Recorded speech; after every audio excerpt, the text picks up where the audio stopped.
We're gonna switch ships.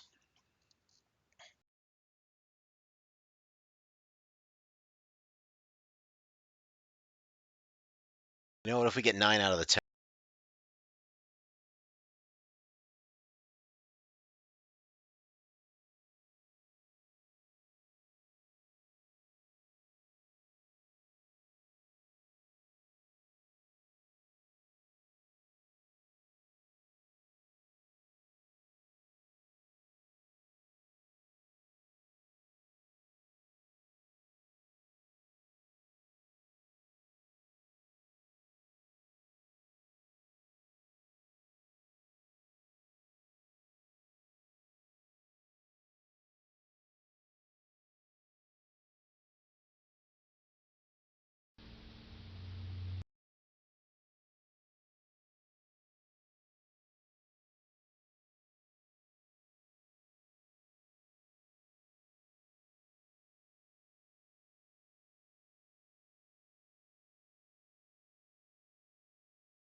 Planet follows. Classified code red. Tune to secure frequency Alpha. Bravo. Niner. Charlie. 777-7. Delta Niner. Planet headquarters to Star Pilot.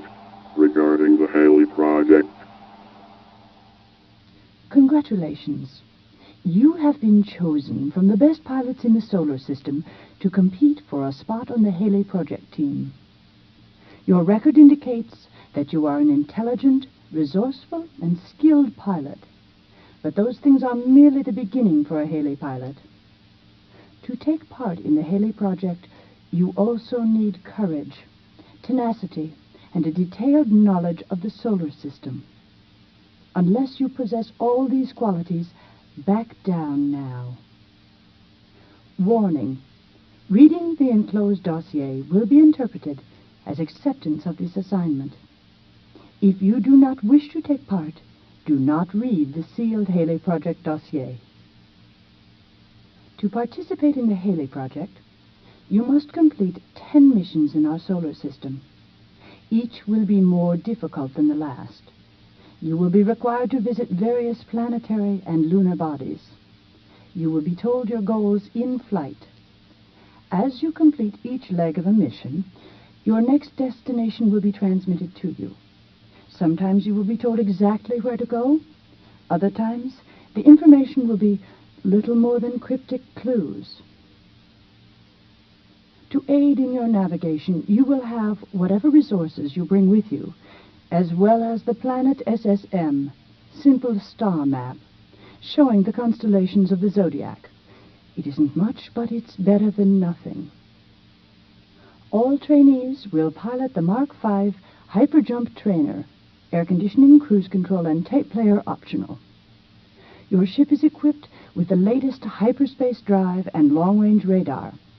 You will find complete technical operating instructions in the MTRG, Mission Technical Reference Guide, in your dossier.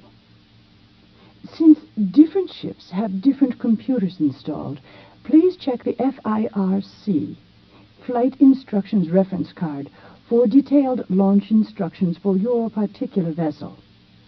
Should you have difficulty with any of the mission objectives, there will be 2 directions you can take. The first is to give up and go home and forget about the Halley Project. We sincerely hope you don't seriously consider this option. After all, Planet selected you specially. Second, and more highly recommended, is to find your nearest interplanetary library and ask for information about the solar system. Libraries are where books are kept. Books are an ancient form of mass storage. If you manage to complete all 10 missions, you will have the satisfaction of knowing that you are truly one of the best pilots in the solar system. You will also have qualified for the Halley Project, the ultimate and most difficult mission of all. Details of this mission will only be given to you when you have completed the 10th mission, and therefore achieved the rank of Starbird. Once you have qualified for the Halley Project, which those of us here at headquarters consider the final challenge, fill out and send in the RFC, Registration for Certification, found in the enclosed dossier. Special instructions for the Halley Project will be sent directly to your ship at the address you supply. Good luck, Star Pilot. You're going to need it. Remember the Space Corps motto: keep your feet on the ground and reach for the stars. End of transmission. Classified top secret. Alpha. Bravo. Niner. Charlie. 777-7. Delta Niner. Planet. Out.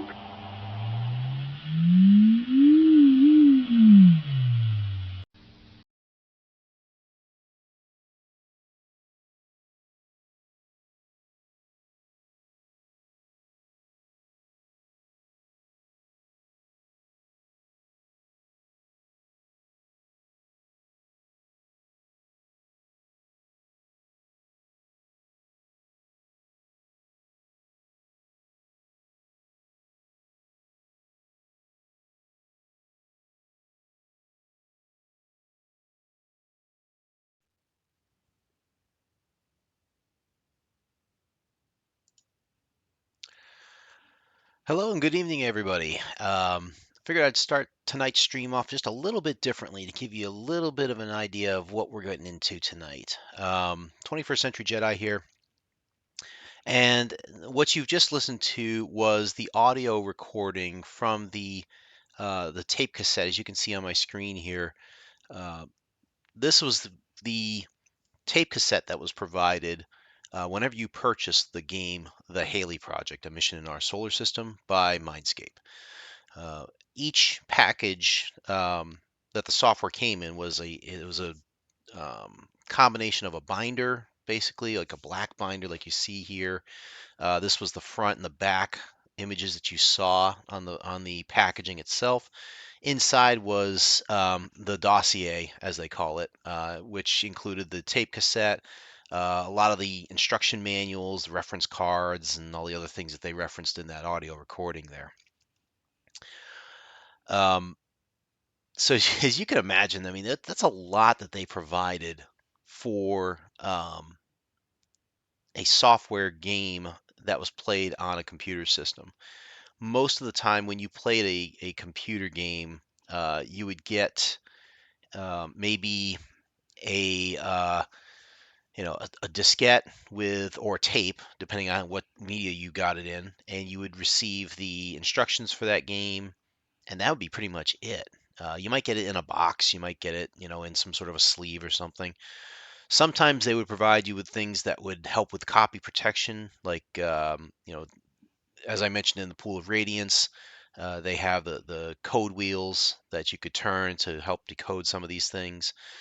Other times there might be some other little things like a cloth map if you're playing an RPG or something else like just a little gimmicky, just to kind of throw something in there that make you feel like you were getting your value for your money when you bought the game. And Haley Project, I don't think disappointed in that respect. You got the cassette, you got the feeling, the sense that you were getting into something. It felt secret. It felt like, ooh, very clandestine, very spy worthy, but it really isn't. It's a game that is meant to challenge you in terms of like how you're playing and how you're exploring the solar system, and your knowledge of it, as well as your knowledge of the zodiac and being able to identify constellations in the sky, which we're going to get into in just a moment here as well. Overall, though, the game itself received a lot of positive reviews. Just going through the wiki right now. So basically, the idea of the game is that you're going to go starting off on Halley's Comet, and you're going to go through these missions to accomplish them. And the missions are really nothing more than, hey, go from point A to point B, and go from point B to point C, or however you need to accomplish this. But knowing where point A and point B is in all of these situations isn't clear. Um, Sometimes they give you a clue as to like where you're going. Maybe you're orbiting the moon that's around a certain planet, but you don't know the name of that moon, or maybe you don't know the name of or maybe you get the name of the moon, but you don't know what planet it orbits. So you kind of have to figure that out as well.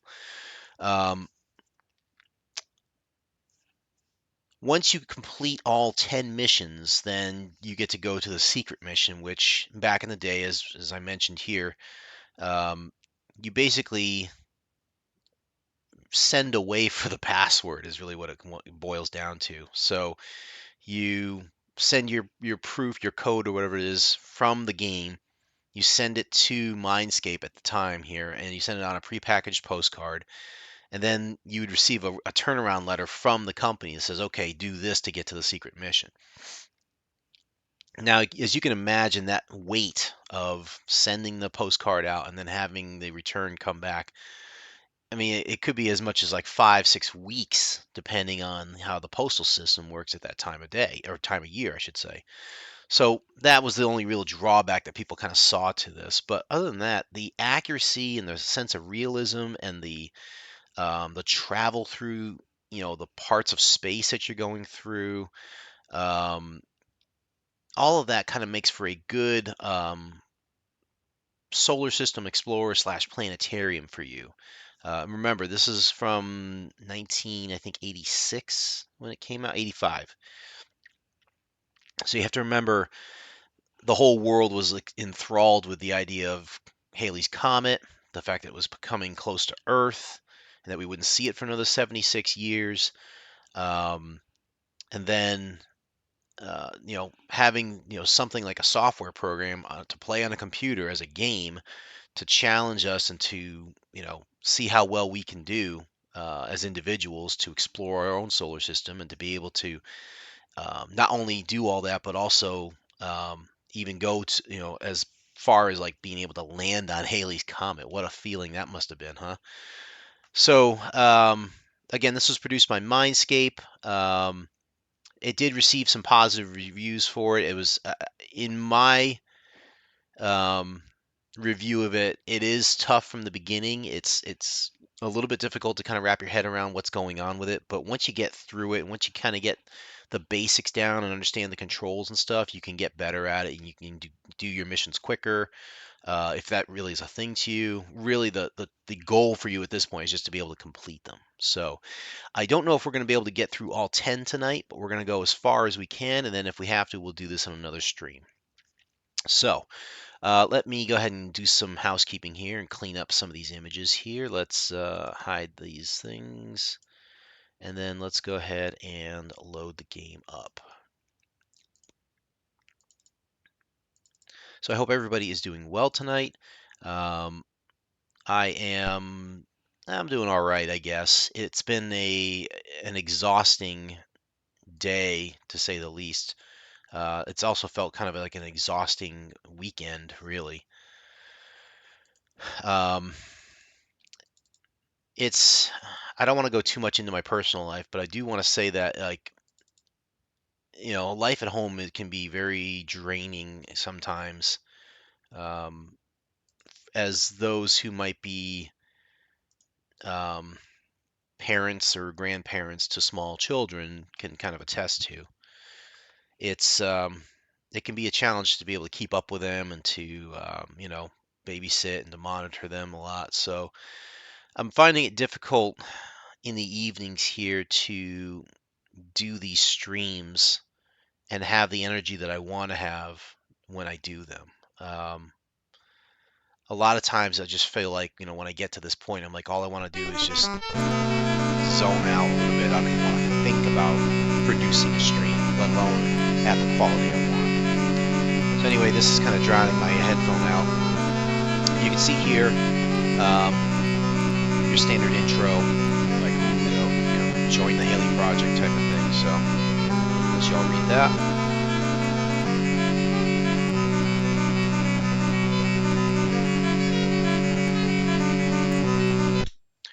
So we'll get out of the music there.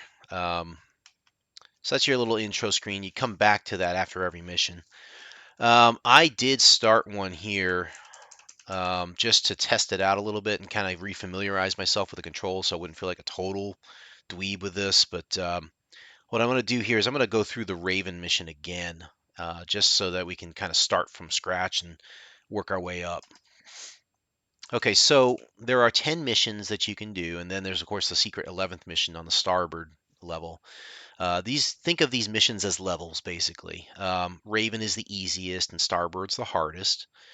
Um, the only real challenge, aside from being able to complete them, is how fast you can complete them. And back in the day, that was what they were looking for: is the people who can complete them the fastest. Those were the ones that got the honors and recognition. Um, for now, though, obviously, since Mindscape, I don't believe is still a company anymore. Um, it's fine for you just to kind of say, all right, let's just try and get through each mission and do it. Another thing to remember too is back in 1985, we didn't have the internet, so we didn't have the capability to just quickly search for like zodiac signs or constellations or what are the names of the moons that all orbit Jupiter or something like that. The best you had at the time was maybe if you had an encyclopedia on hand that actually referenced space, then you might have a chance at kind of, you know, figuring stuff out without having to kind of, go to the library as the tape mentioned and go look up books and stuff. Another thing to remember too is this is all done from 1985. So obviously, in the almost 40 years since this game came out, there's been a lot of scientific discoveries just about our own solar system. However many moons we've discovered around different planets, whether or not they have rings, and all sorts of things. So just keep all this in mind when we're going through this. But let's go into the Raven mission.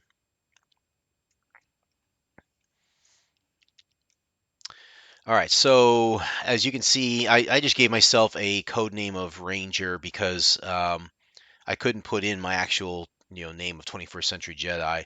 It wouldn't allow the 2-1 at the beginning, and typing in everything else would have been kind of a mess. So I just said, screw it, let's just use Ranger. So the first time I did this was in 6 minutes 42 seconds, and I'll show you the timing mechanism on this as well.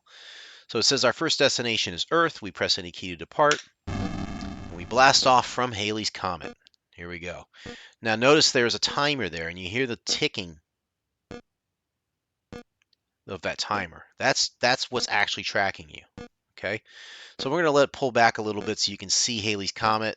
And again, for 1985 graphics, you can see that the text font of the game itself is still in the standard Commodore font, but when you look at that comet like this as you're pulling away from it in your spaceship, that's actually kind of cool, if you ask me. It actually looks like a comet. It looks like a ball of ice with the trail behind it and stuff, and it's still animated and moving, and it actually looks like there's particles coming off of the comet at this point. So I like it. All right, so as we do this, let's first we're going to do is we're going to come to a stop. So to stop quickly, you just tap the space bar repeatedly until your speed is 0.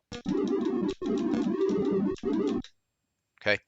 Now when you notice that I stop completely, my timer stops as well. So for anyone who is trying to do this on a timed basis, to do this as fast as possible, know that it's only going to track your time if you're actually moving. So this does allow you to stop your spaceship and figure out what your course of action will be. You can go into your map, you can kind of estimate where, which direction you need to travel in and how far you need to go in that direction, and, plan your course. So that way, your time is only based on how you actually travel. You're not timed when you're at a standstill like this. Okay. So it's a direction. The thing I should note too is that everything is done on a single plane, so it's really like a 2D um, vision of the solar system, even though technically there could be some 3Dism to it. So everything is all considered on the same ecliptic plane of the solar system. So all the planets are on the same plane. You're not having to travel up or down or anything like that. Everything's on one single plane. So for the Commodore, at least, you would have a joystick plugged in, and I've got it set up right now. Now, if I were to move left, right, up, or down, it will actually give me thrust left, right, up, or forward or backward. If I want to look around in my spaceship, I actually have to hold the button down and choose left or right. So you can see here I can look left and I can look right. And when I get to a celestial body that's within range, the display will automatically tell me what that celestial body is. In this case, I'm looking at Halley's Comet. If I were to scroll through a little bit more and just kind of let this thing go, we can see the sun is here. Okay. Now, for those of you who are good at your celestial zodiac constellations, you may be able to recognize some of the star formations here that you see, in which case you're actually a leg up, because that's going to be key here, is understanding the zodiac constellations, what they look like in the sky. Okay. Now, it's been a long time since I've done this, so I'm very hazy when it comes to what each of them looks like, but I can kind of make a decent guess at some of them. And based on the sun and where it is, I'm going to try and guess my way through some of these. So, whoops, took my Took my finger off the button for 1 second there, and that's what happens. All right, so I'm looking at the sun right now in this direction. Now, if I want to go to my map, I have to hit the R key. And this gives me my simple star map.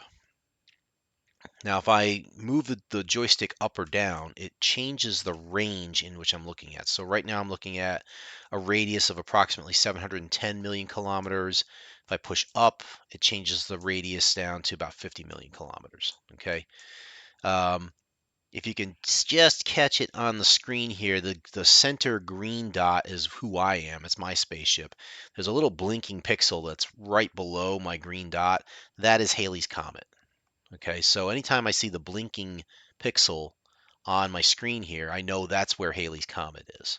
And I'll need to know that because that's where I need to usually return to after every mission. All right, so the first destination is Earth. Okay, now the trick to this is trying to figure out when you see, like, for example, the yellow block right there on my screen, that's the sun. The little pixels that I see near the sun obviously are the planets. So I need to kind of figure out from there how far or which dots that I see there do I think are the planets or planet that I need to get to. Okay, I see currently 3 planets nearby, so I'm assuming that somewhere I need to go is either in Libra, probably the Libra constellation, I'm guessing. If I had to figure this out here, I would say I have to go just a little bit to the right of the sun. All right, so if I go a little bit to the right of the sun, what am I looking at here? It's hard to tell. I'm definitely past Libra at this point. I believe this constellation is Libra. I'm not seeing any spots here that I need to go to. So why don't we do this? Let's, we're just going to pick a direction here and go for it. So we know the sun is in Scorpio. If we go to the right of that, right about here maybe, we can just go ahead and fly in this direction. Now we know also from our map here is that based on the radius, if we put the dot in question, like I'm thinking that the dot that I need to get to is probably, I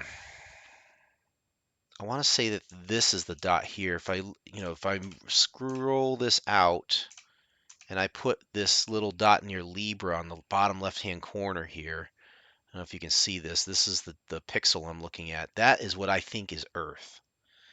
So I'm going to put that on right on the edge of my circle here, and that's going to tell me how far away I am from that approximately. So I know I need to travel about 277 million kilometers to get to that dot, whatever it may be.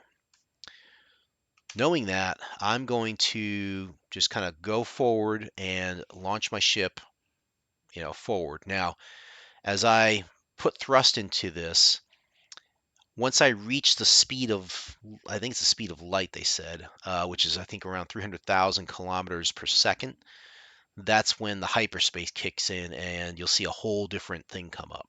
Watch. So right now I'm thrusting forward. Time starts. I can go low or high power on my thrusters, which will change how fast I'm going or how much thrust I'm putting in there. Right now, high thrust, I want to get to speed as quick as possible.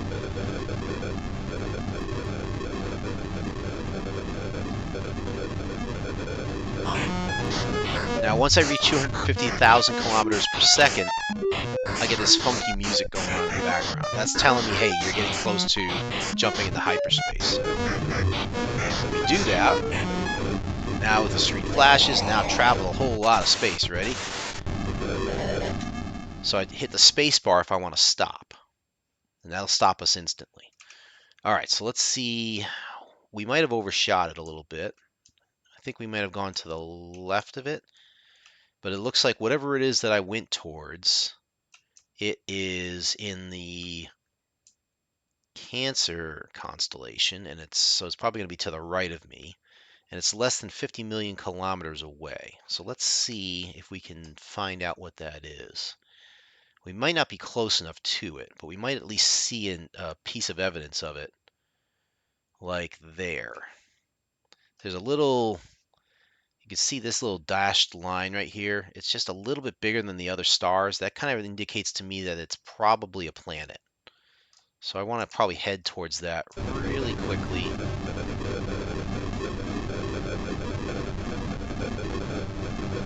So what I'm going to do is kind of a quick jump here. As soon as I get into hyperspace, just stop. So I can get just a little bit closer to it.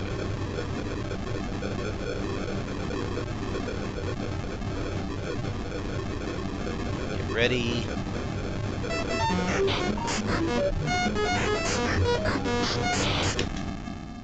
I think I only went like 1 million kilometers. I didn't go very far here. Okay, so let's just do it this way then. Since I went a little bit too quickly, I'm just going to try and go this. I'm just going to go close to hyperspace speed, but not actually hit hyperspace. As you can see that, if you're watching really closely, that little dash there on my screen, right in the center of my reticle there, seems to be adjusting and moving slightly.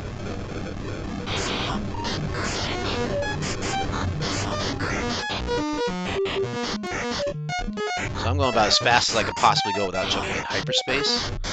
So now I hear this weird sound for a little while here, but I'm moving pretty quickly towards that thing, whatever it is there.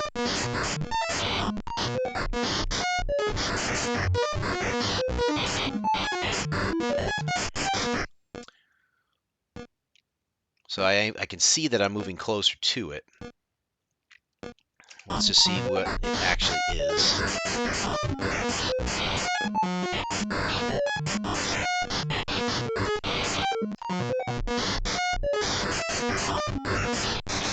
Aha, it's Earth. Okay, so now, another thing to remember too is you're actually trying to hit a moving target. So Earth is still moving while you're moving too, so you kind of have to make sure that you calibrate yourself accordingly so that you hit the moving target, basically. So right now I'm going to slow down, and I'm going to get myself locked on to what I need here. I think the bigger one's going to be the Earth, of course. So you can, again, adjust your thrust so I can start heading in a different vector. So I'm locked in on Earth.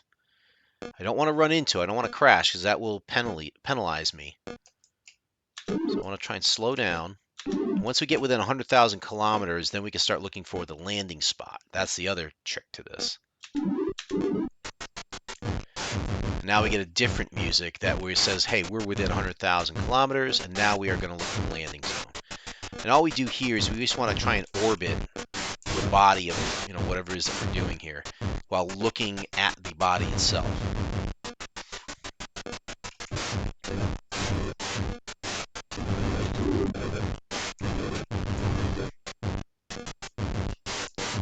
So all I'm doing is just kind of, again, I want to stay within 100,000 kilometers.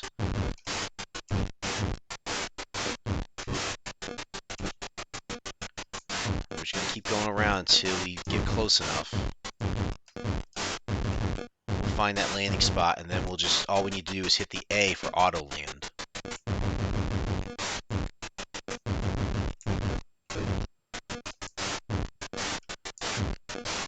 Should be getting it soon here.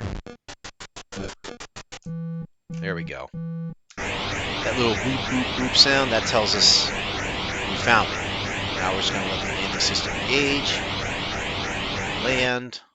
We've landed safely on Earth, fulfilling the requirements for the first leg of the Raven mission. Next destination, Halley's Comet. So when we hit space here, we get a standard picture of what Earth looks like. You can see mountains, trees, a lake, deer. Okay, cool. It's not totally realistic because obviously we landed on the dark side of Earth, which should have been a nighttime scene instead of a daytime. But compared to what other scenery you will see when we land on other celestial bodies, it's significant. So, Again, we want to stay on high power to launch, and to blast off, we will hit B. Okay, let's go ahead and find Halley's Comet. We know it's just a blinking dot. So it is in the Aries constellation. And it's 286 million kilometers from us. And we have to figure out where that is. Come to a stop here. Aries is the ram.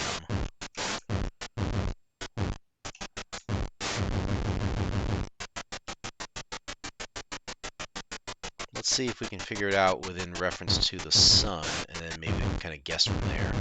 This looks like Sagittarius, I believe. I think that's Cancer.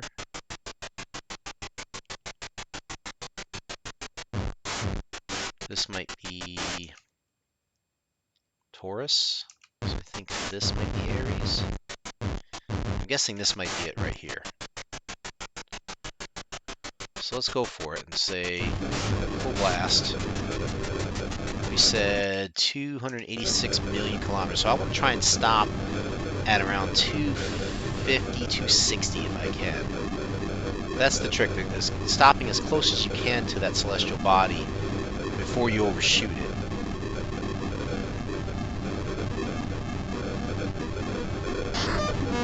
So the target is 286. There's 1, 2. Nice. Look at that. There it is. Halley's Comet. Only 2.6 million kilometers away. Let's go ahead and close it on that. Now, the one thing I should point out as well is in order to land on Halley's Comet, you don't need to do the whole orbit and try to find the landing spot. You really just need to run into it. So don't even sweat like being able to do this. You can, if you choose to, if you want to do like a free explore or something like that, you can go around the comet and actually go into the tail and see what that's like. That's pretty cool too. But yeah, all we're going to do is we're just going to run into this thing and complete the mission. We're almost dead onto it, I think. So let's go ahead and zoom in on this thing.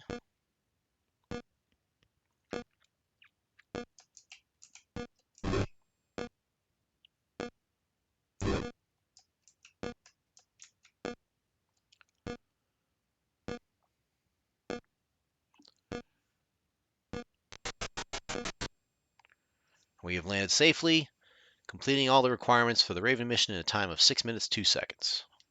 Cool.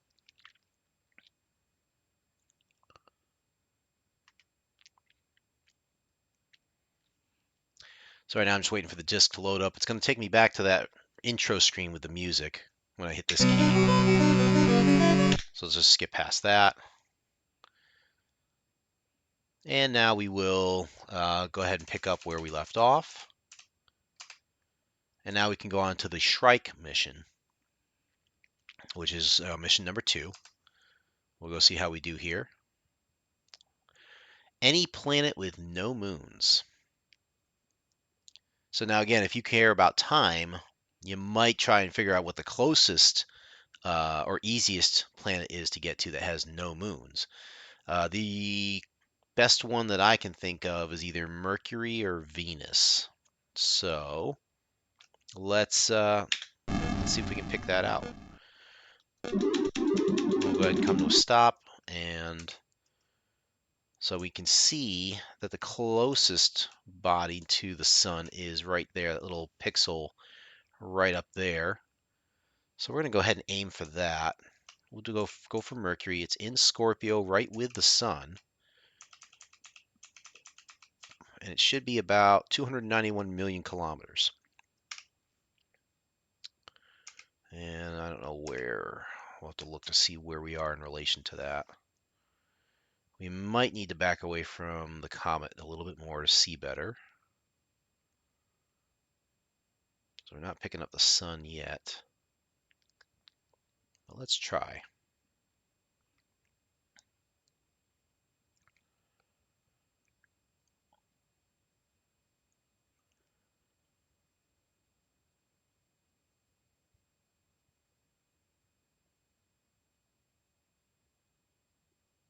Okay, so there's the sun. We're going to aim slightly to the right of it. And we know we got to get to 291 million kilometers. So let's go for that.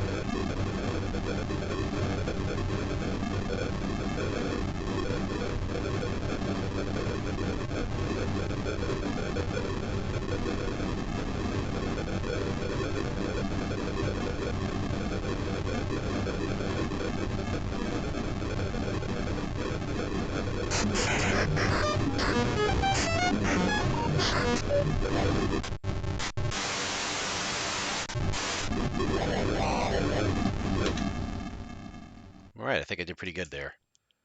So there's the sun, only 53 million kilometers away, and the planet Mercury ought to be in range, I think. Oh, it's so close, it is to the right of us. It's probably over here, I'm guessing.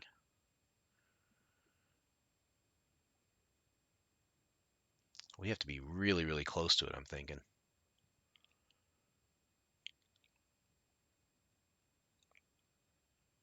Where are you? Really? Did I pass it? I must have. Oh, it's in Cancer.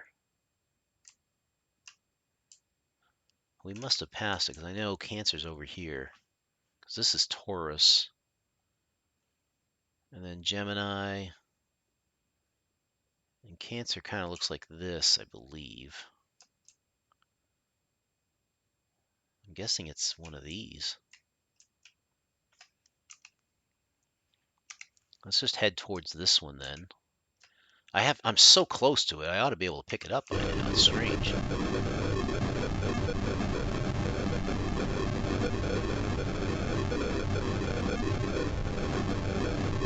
Unless I have my constellations wrong, which I don't think I do.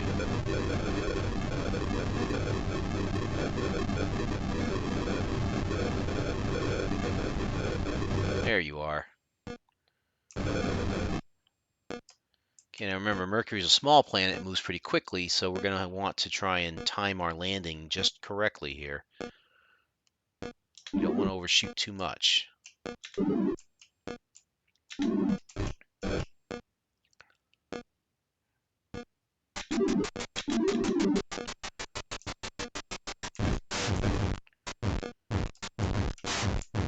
In terms of like the physics of this game and some things that I find remarkable, um, just the animation of the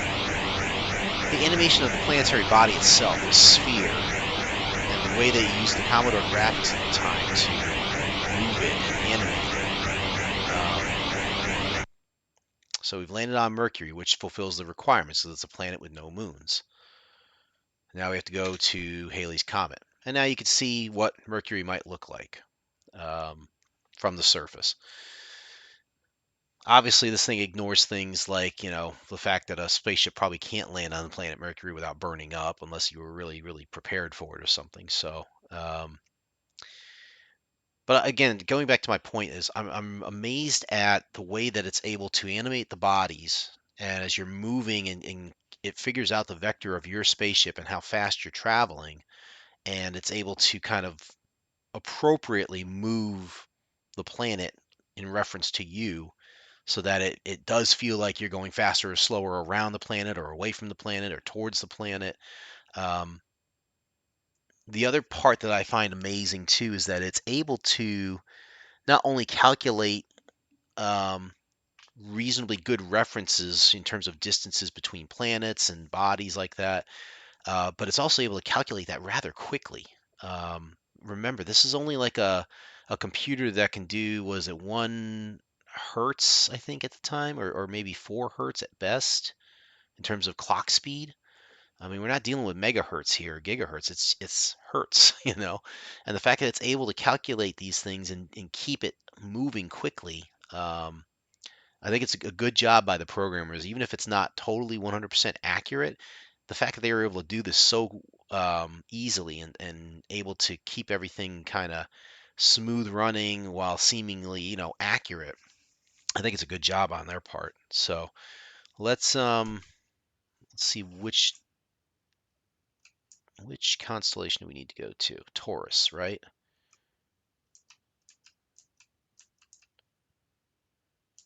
And we got to go about 295 million kilometers away from that. So we'll go ahead and blast off. Let's get away from Mercury here. We need to go towards Taurus.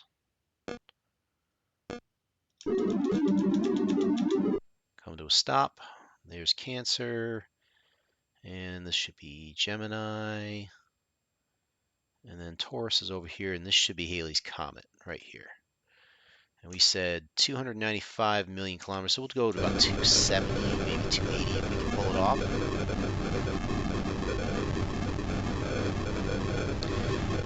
I should also point out, too, that not every mission is as simplified as these. I mean, as you saw there, any planet with no moons, that's a cryptic clue for you. You have to kind of know which planets have moons and which ones don't. It's not a matter of just going to point A and then coming back to Halley's Comet either.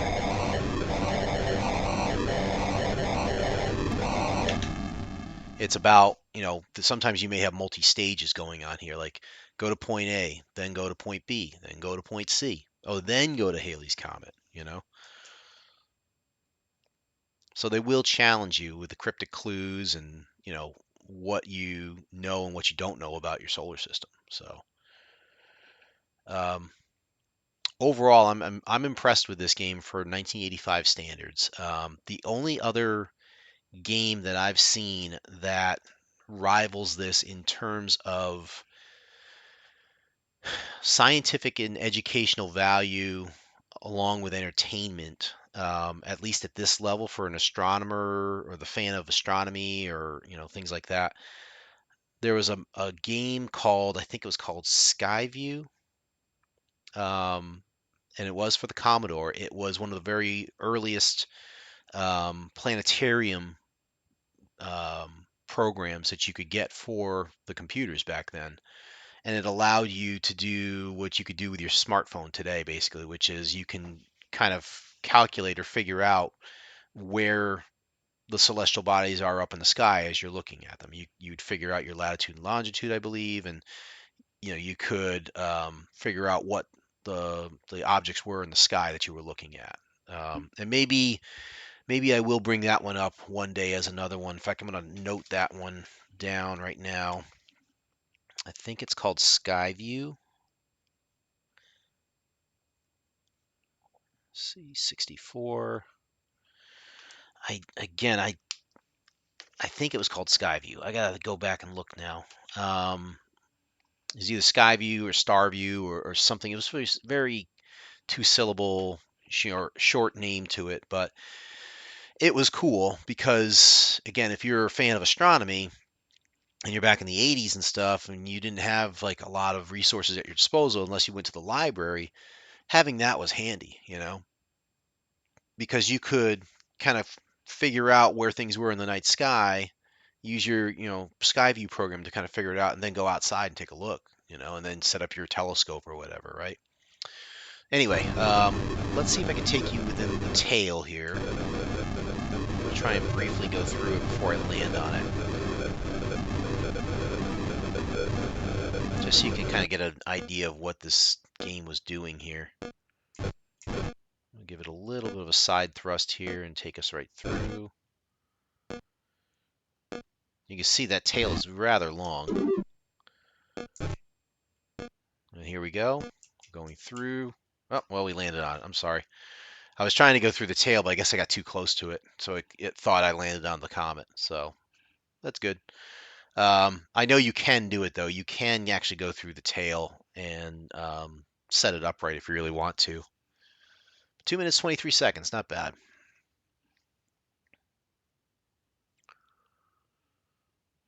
So we will go ahead and go back. Let's go ahead and go on to mission number 3.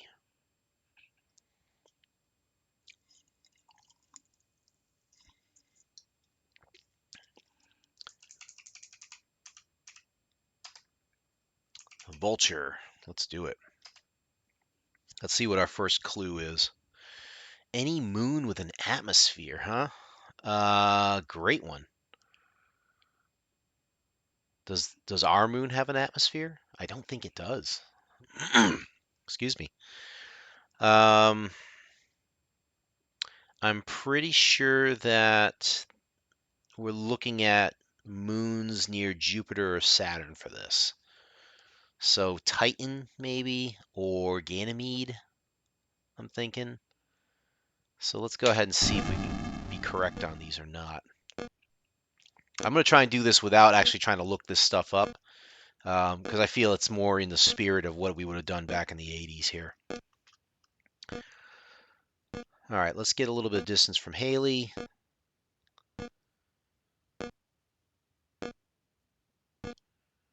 All right, a little bit more distance, please. Come on. Just want to be able to see constellations when I launch toward them.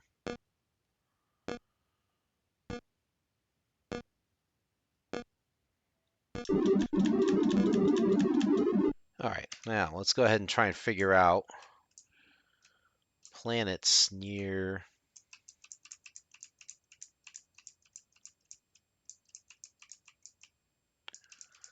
I see 3 planets near the sun. That's fourth one is Mars. Then I'm looking at Jupiter, Saturn, maybe? I'm guessing Saturn might be in Cancer. Or I go to Scorpio, which is opposite the sun, and try for Jupiter.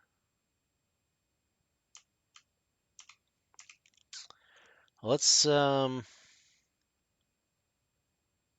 try for Scorpio at 1.1 billion kilometers. So we just got to basically go towards the sun and just fly past it. So you should be able to just kind of zoom this way.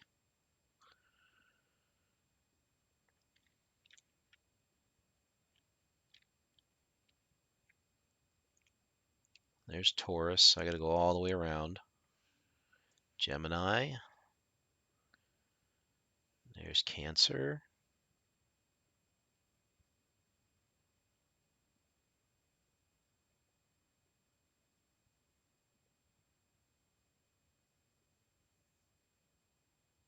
Okay, there's the sun. So all I'm going to do is just kind of go past the sun. Like I said, 1.1 billion. We'll see if we at least get to Jupiter, and then we'll see if maybe if we try Ganymede, I believe is the largest Jupiter. I think that's got an atmosphere. So we'll give it a shot. Let's see what happens.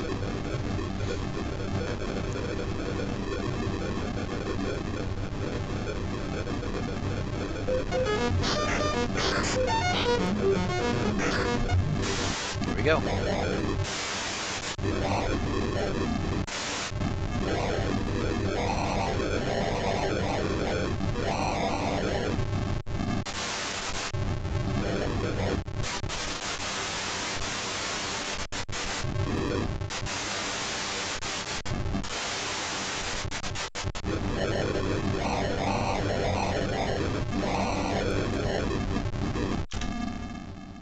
All right, pretty close.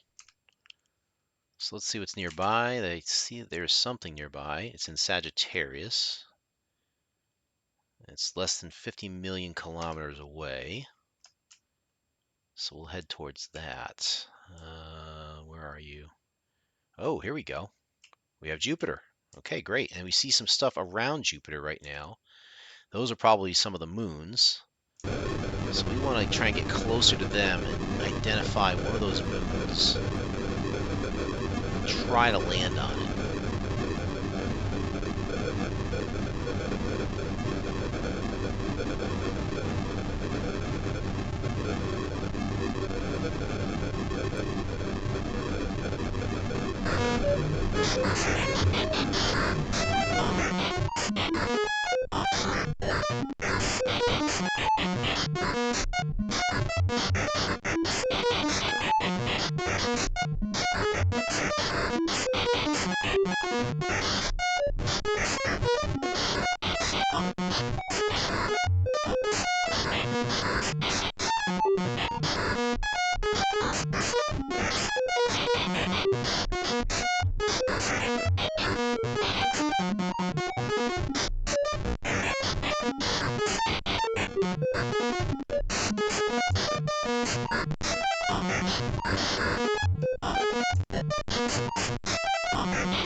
Okay, we found Ganymede, so we're going to try and head towards that one first. I forgot Io and Callisto are here too, I believe, so we'll try Ganymede first and see if that works.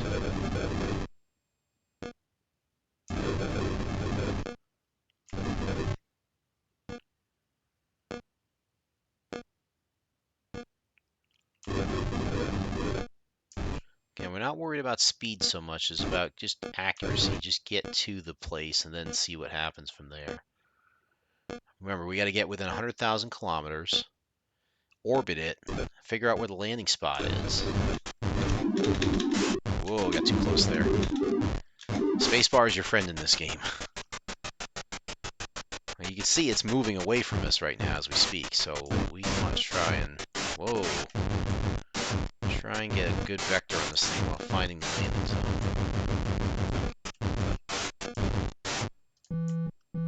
There we go.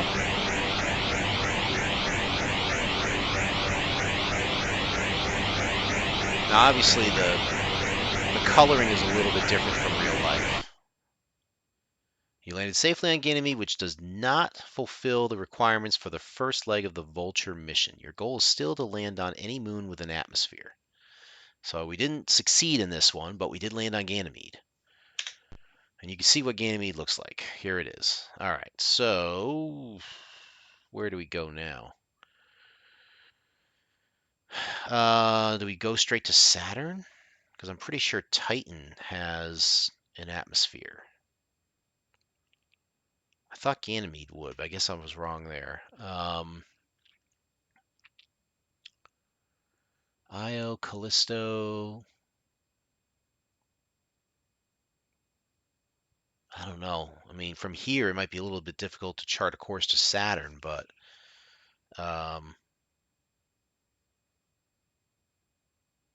do we try Callisto? Or do we... You know what? Let's try Callisto. Let's just try Callisto. First, let's find Callisto. So we are still moving, but we do want to get away from Ganymede. Let's just see if we can find Callisto. Oh, there's Callisto.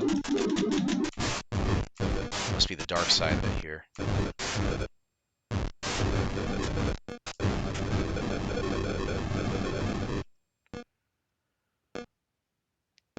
I mean, worst case, we fail and we take up a little more time, but at least now we're exploring things, you know, which is cool.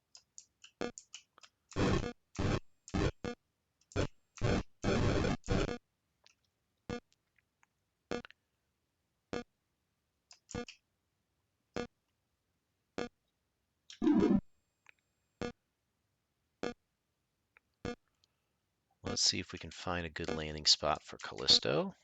Oh, there we go. Perfect. Sometimes you get lucky and you land right in the spot where the landing zone is. This may not satisfy the mission, but whatever.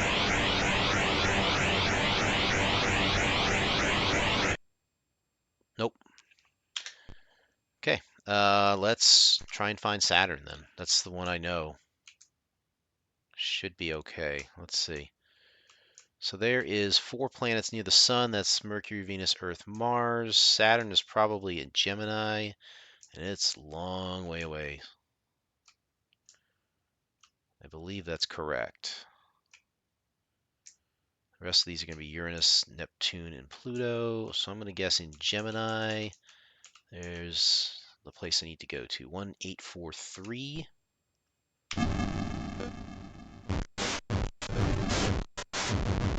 Gemini, right here.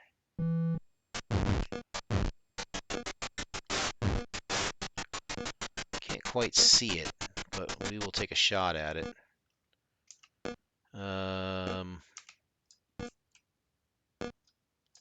0.43 in this direction. Sure. Now it's possible one of the other moons of Jupiter could have been the answer here. I didn't want to keep jumping through. I figure I'm reasonably confident that Titan has an atmosphere. So I'm going to go with that one.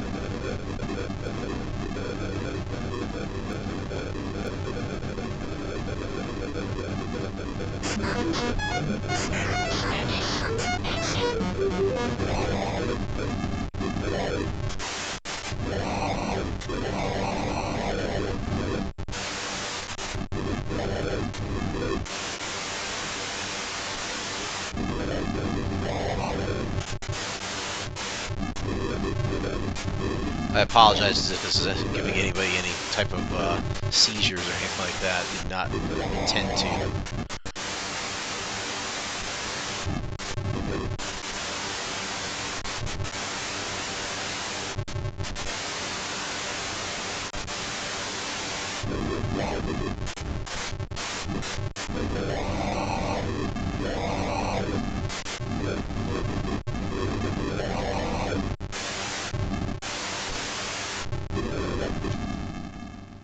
Alright, let's see what we found. We're not close.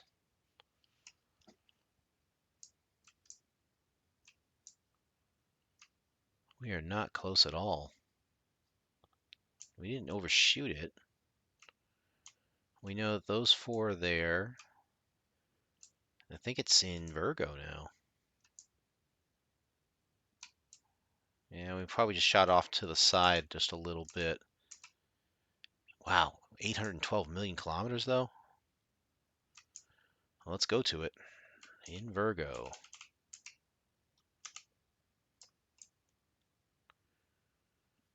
That should be Cancer, then Leo the Lion, and then Virgo. I'm guessing this is it right here, this little dash here. We said 816, so if we get to 800, it should be close enough.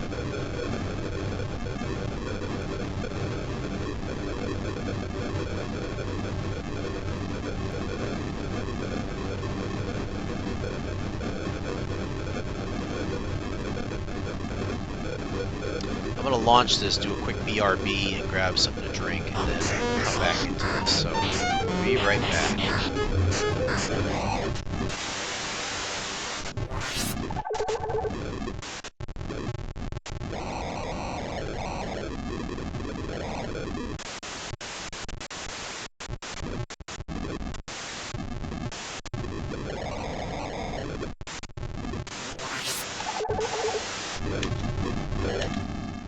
Okay, I overshot it slightly, so we still have another jump we need to make, but we are much closer now. It's in Pisces now, 100 million kilometers away. We'll turn that way.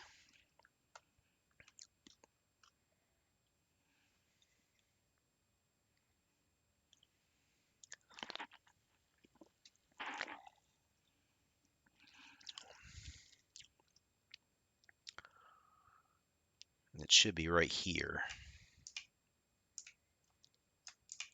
So we'll make a short jump about 90 million kilometers, and then that should get us close enough to, I believe, Saturn.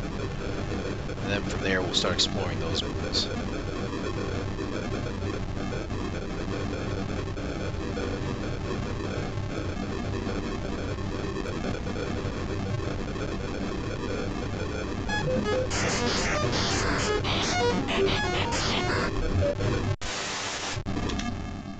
Aha!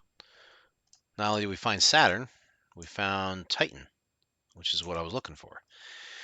I don't think they show the rings of Saturn here, which is interesting. That might have been a little bit difficult for them to do. But nevertheless, we have found Titan, which is the one I was aiming for. So we're going to go ahead and get closer to this thing. Zoom around. Now this is where you can use low power to your advantage if you really need to. You can kind of use the low power thruster to increment your speed slowly in a direction, you know.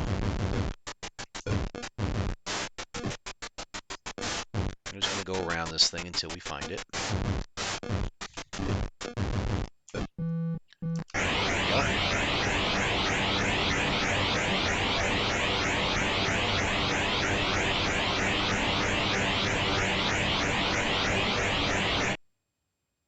You landed safely on Titan, fulfilling the requirements for the first leg of the Vulture mission. Your next destination is any inner planet. And by inner planet, I'm assuming they're referring to planets within between the Sun and the asteroid belt, which would be Mercury, Venus, Earth, or Mars. So we can take our choice there. This is what they envisioned Titan to be looking like. Again, 1985 graphics. So now we have our good look at Titan. We'll go ahead and blast off. Let's figure out where we need to go first. So we've done Mercury already. We could do Venus. Could do Venus, Earth, or Mars.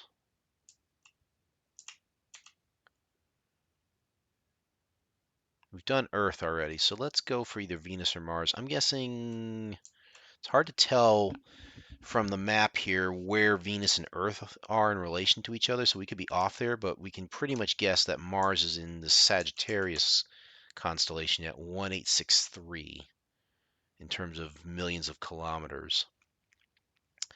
So we will find the sun. Yep, we're going to blast off.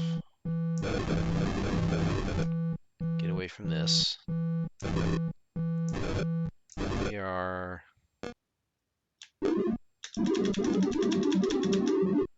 there. I think there's Taurus. Yeah, we have to go to the right. We should be able to find, there's Saturn. There's some moons around Saturn. We are looking for the sun if we can find it. There's the sun. And to the right of that is going to be Sagittarius. And we should see Mars here. If we're lucky. I think that's going to be it. So let's go ahead and go 1863 to that.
Stopped a little bit short on purpose because one of the things to remember about this game is that the planets do move.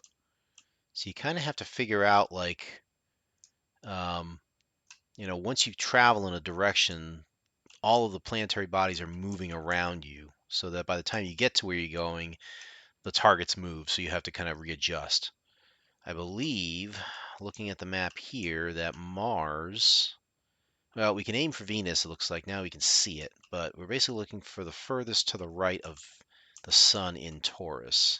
We need to go about 652 million kilometers still. So I believe we got to go this way.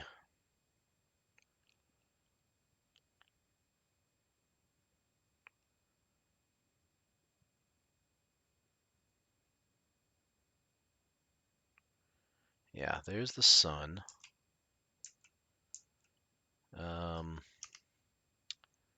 This is going to be a little tricky because they're all kind of clustered together in our viewport. So we will go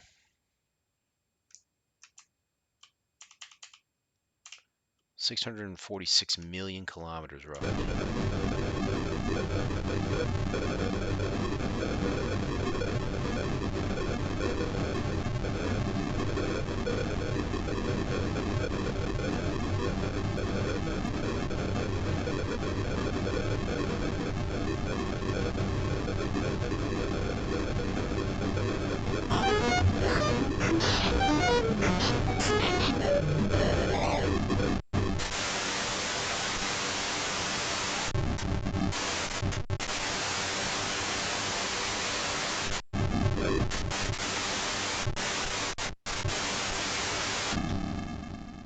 All right, let's see where we're at now. Now it's to the right of us. It should be in Capricorn, between Aquarius and Capricorn, at about 121 million kilometers. So it should be to the right of us here.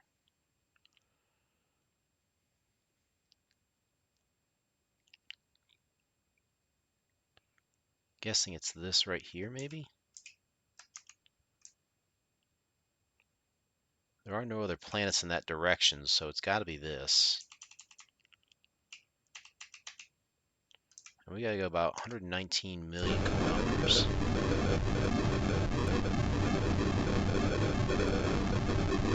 So we'll do a quick jump and then zoom in on it.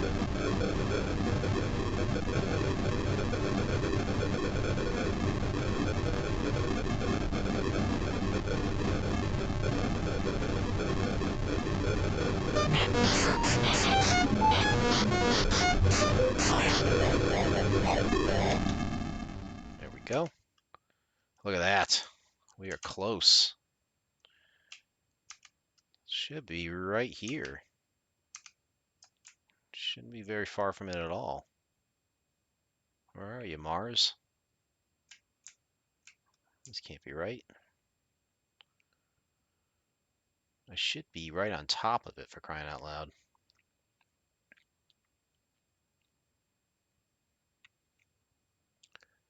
I am not seeing it. Because that's Taurus over there. What the heck? It must be that little dash there that I'm missing out on. Hey, Foxfire. You jumped in at a good time, my friend. This is Halley Project. I am in my spaceship trying to get to an inner planet to fulfill the second leg of this mission. And by inner planet, something within the sun, between the sun and the asteroid belt, I believe is the definition. So we're going for Mars. How's your New Year's Eve going, by the way?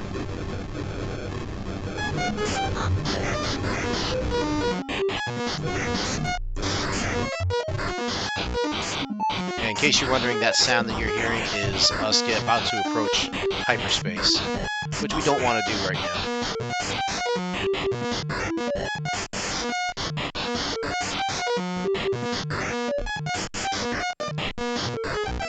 There's Mars.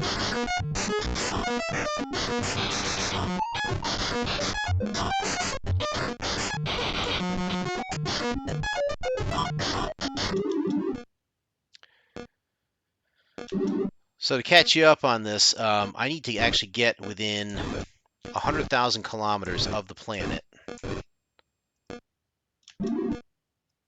And then I need to find the landing spot.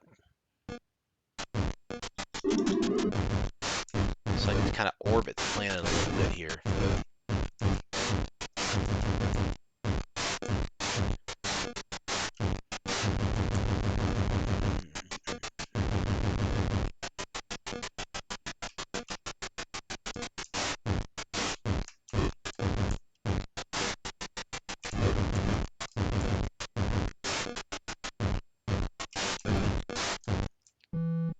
And that tells me that's the landing spot. So we'll go ahead and engage our landing system.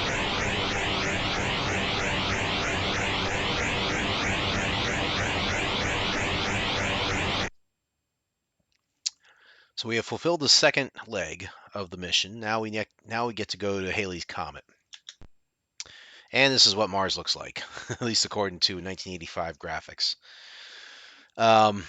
This made me think of another astronomical program for the Commodore 64 that I need to look up now. I think it was called the Visible Solar System. I'm going to write that one down as well.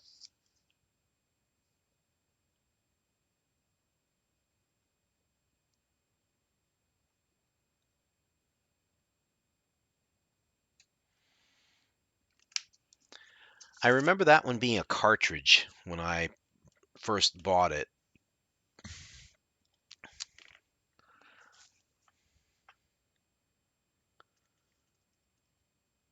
Oh, you played the Dark Tower with the Alliance's expansion and you lost, huh? I bet you it made for a very interesting game, whatever it is. I mean, that game alone is pretty tough on its own when you play it. I can't imagine the expansion added much to make it easier. So let's see. Halley's Comet is the blinking dot. There you are. You're in Taurus. And we need to go 543 million kilometers. It was interesting and added a lot more to work on. 543 in Taurus. So we're going to blast off. Get away from the red planet. This is Gemini. Oh, it's like right where we want to be here. Hold on. I think it's this right here. This is going to be interesting. We go past Mars without hitting anything. I believe we can.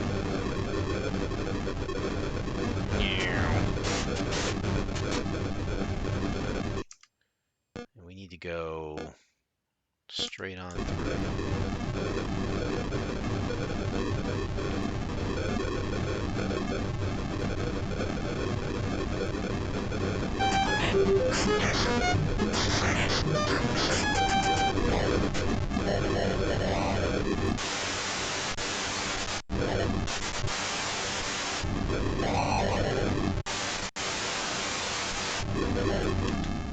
Alright, so probably about 30 million kilometers away, roughly. Yeah, not bad. We just need to change our vector a little bit to aim towards the Cancer constellation. And there it is. Halley's Comet, only 15 million kilometers away. So now we just got to run into this thing.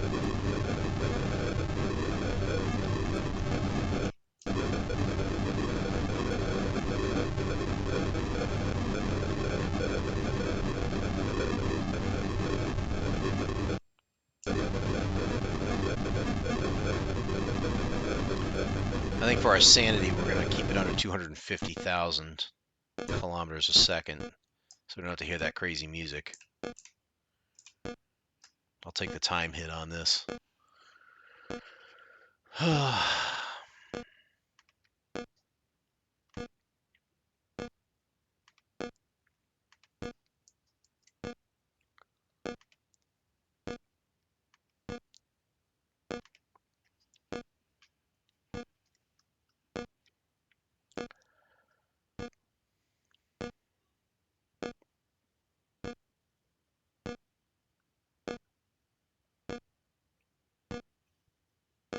All right, let's move a little to the right.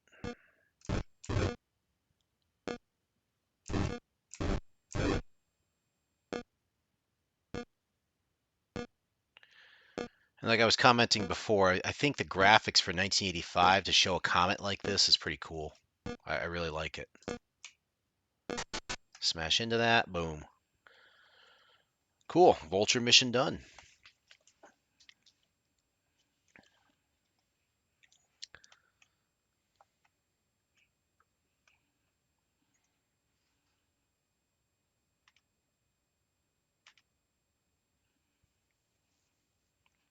All right, so now it's going to move us back. Here's our intro screen again.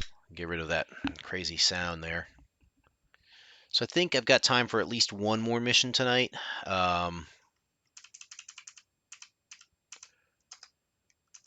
got the Darter mission next. And then Condor. I don't know if I'll make it to Condor tonight. I'll try. I'll see how long I want to go tonight, but I'm thinking at least try and get through Darter tonight. So let's see. What do you want here, Darter? What do you got? Any planet with no atmosphere. Okay. Easiest one for that, I think, is Mercury. Or, well, I think Mars. I think Mars technically has an atmosphere, even though it's I don't know. I don't remember how this game calculates what has an atmosphere and what doesn't. Mercury's the easiest one, so we'll go give that one a shot. So we're going to get away from Halley again. I've never tried hyperspacing in reverse. That'd be interesting.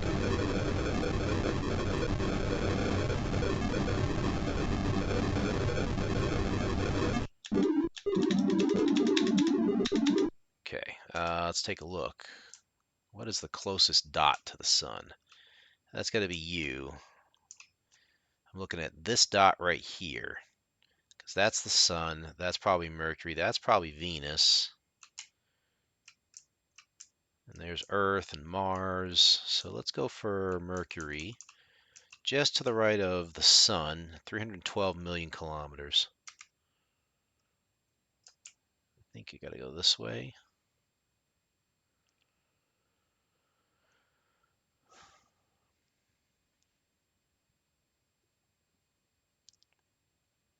Yeah, I'm going the wrong way, but that's okay. There's Gemini. There's Cancer. Can you got to the third rock from the sun, right? Let's see. Where do I need to go? Let's see. I think that's Cancer. I think this is Leo, so I got to keep going towards Scorpio. Scorpio. So the sun's here, and I got to go just to the left of it, I think. Or no, to the right of it. Just to the right of it. About 300 million kilometers. It's about here, I'm guessing.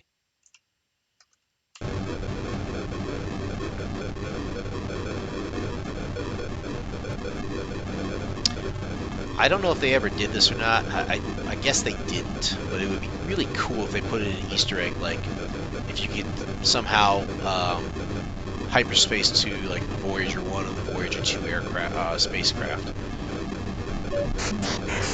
I need to go 300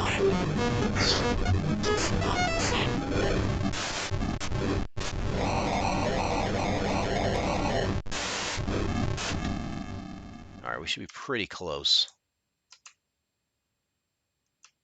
Yeah, let's go to the right there, and it's probably in Leo.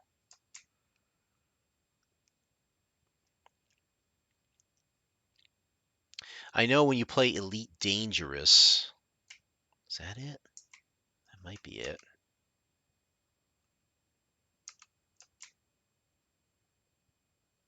Oh, this is where it gets a little confusing. Here's Cancer. Um, which one to go to, I wonder.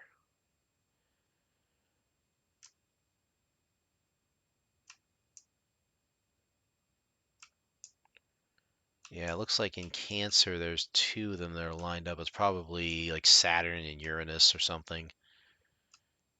So we want to go to the left. I'm going to aim for this one. We're going to go sublight this time and just try and cruise towards it.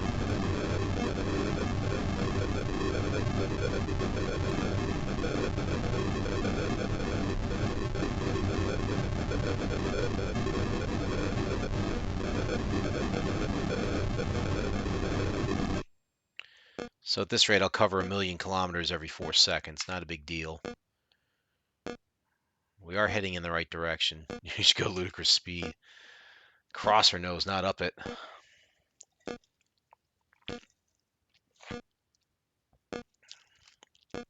This will take us a little longer, but at least we won't have to deal with the annoying noises.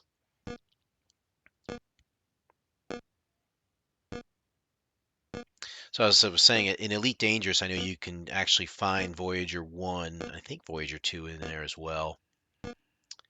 I always enjoy when space games incorporate certain little features in like that, you know?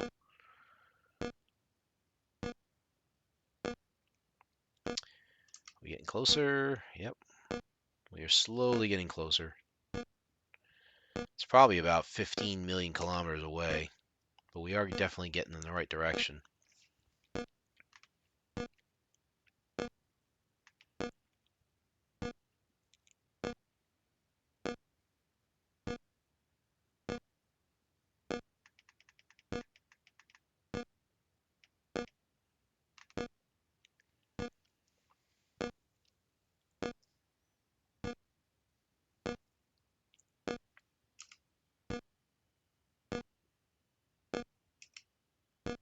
Yep, here we go. Should come up any moment now on our screen.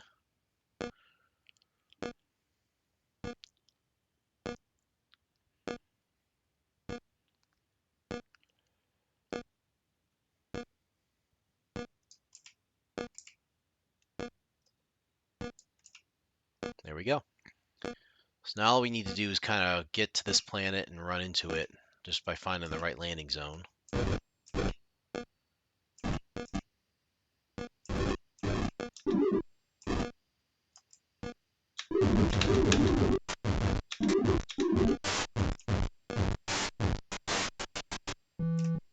we go.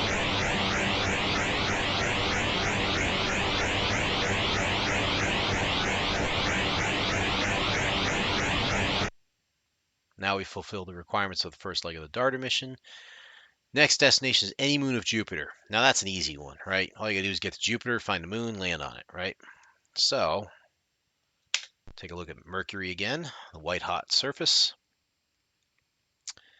And let's see, if we look at Mercury, or I'm sorry, Jupiter, there's the sun.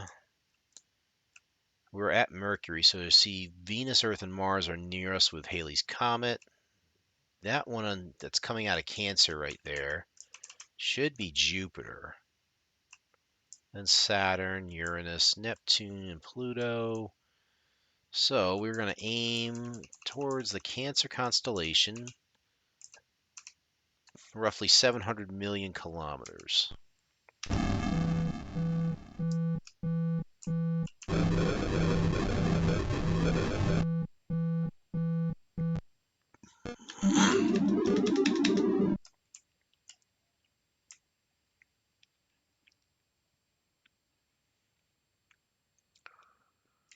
I'm guessing it's this one over here on the right. So we said, what, 700 million? Yeah, let's do that.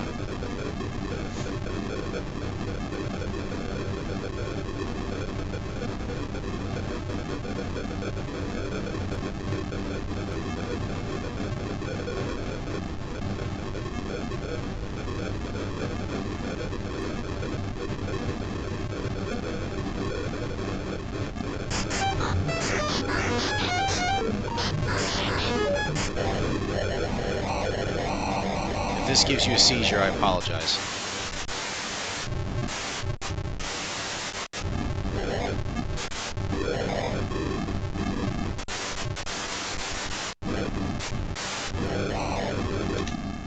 Alright.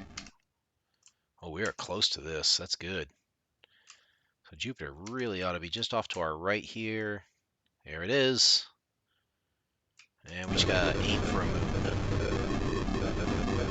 We've done Ganymede and Callisto, so I'm gonna shoot for like maybe Io.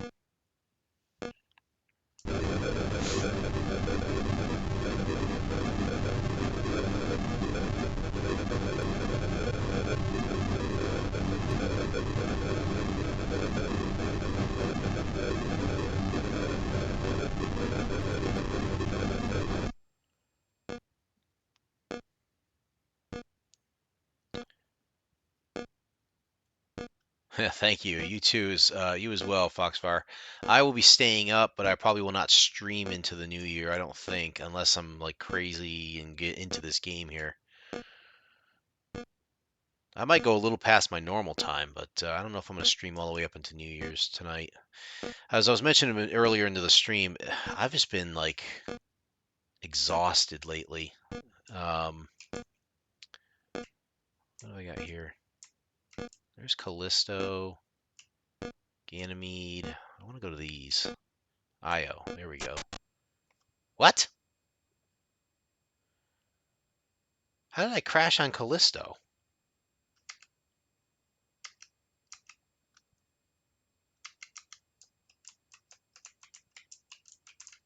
What the?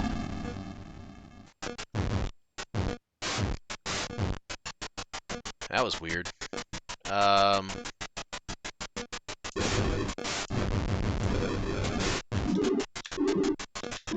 gonna land on Callisto again just for the sake of it. I don't know how I crashed on Callisto like that. Like, I was far away from it last I checked. Just give me a landing spot here.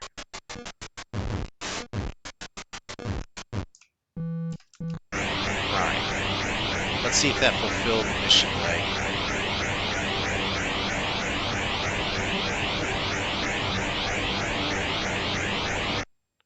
Alright, so now that fulfills that second leg. Charon. Charon. Is that Pluto?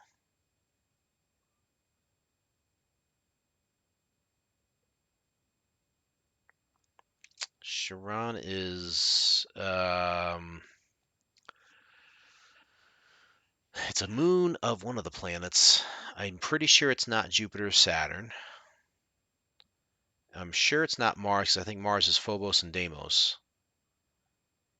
Mercury and Venus don't have moons. It's not our moon. I don't think it's Uranus. I'm pretty sure it's Pluto. I'm pretty sure I got to go all the way out to Pluto this time. Let's go ahead and blast off. Get away from this. While we're doing that, let's go all the way in. All right, the furthest one out's got to be in Taurus here, and we're going to go almost 6 billion kilometers. Nice. Okay. Where are we facing? It's going to be in Taurus. We're in Scorpio. So as I was saying earlier in the stream, I'm lacking in energy lately when it comes to doing these streams. Is that it? Yeah, I'm pretty sure this is the direction I need to go in. It's probably to the right, towards Aries. Just somewhere over here. No, that's too far. Pretty sure I gotta go right over this way. It's just been tough lately. Real life has just kind of sapped a lot of my strength when I go into these evenings. I want to go ahead and put a lot of energy into these streams and put a lot of prep work into it and put a lot of everything into it. And lately, when I do these, it's like I don't have any energy to do any stream, let alone like doing the way I want to.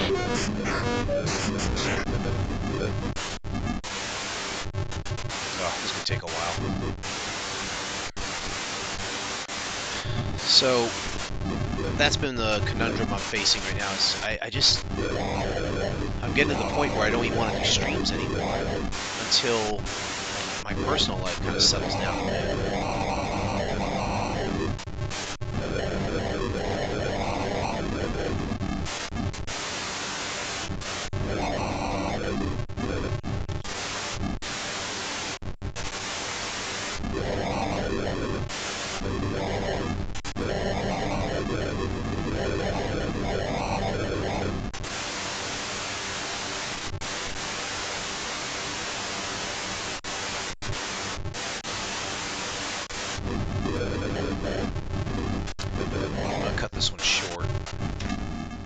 Because I know that the target's going to be moving on us here, so I want to make sure I get it right.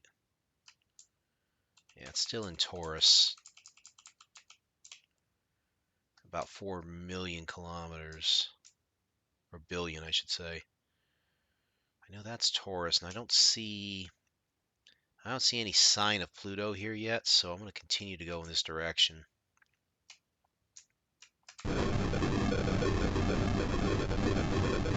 So we'll do another 3 billion kilometers and then see if we can get close enough to it.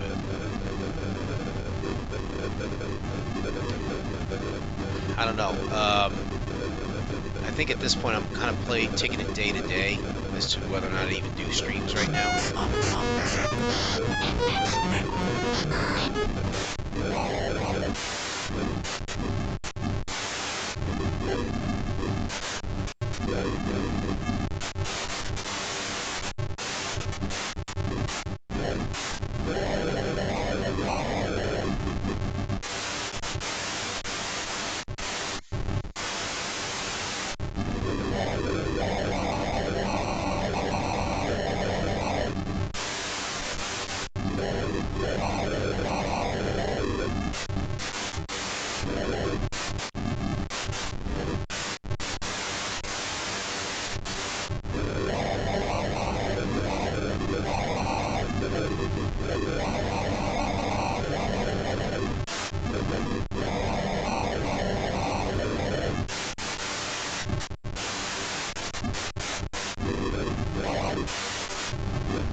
appreciate it, Foxfire, as always, man. I'll definitely keep you in mind as I go through a lot of these things here. A lot of it's just the fact that I spend so much time. I hate to say it, but a lot of it's babysitting, and a lot of it's just spending time and being in the moment with grandkids and stuff, which is not a bad thing. I want to stress that it's a good thing. It's at the same time, it's like it gets to be taxing sometimes to the point where it's like, okay, I can't do this full day anymore. It's so much on you. I'm not like I used to be where I could just do that sort of thing. Is this really? That is definitely it, though. Yeah, we're still another, it's in Gemini, 476 million kilometers. Wow. Let's turn to the left then. Can't quite pick it up yet either. It's not showing up as visible. But it's right about this area here for Gemini. Another 400 million.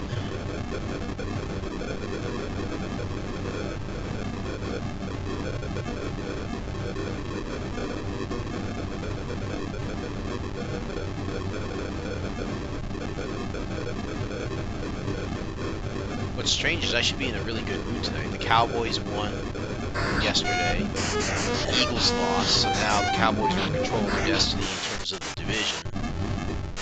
I don't remember how far I have to go for this one. Let's stop at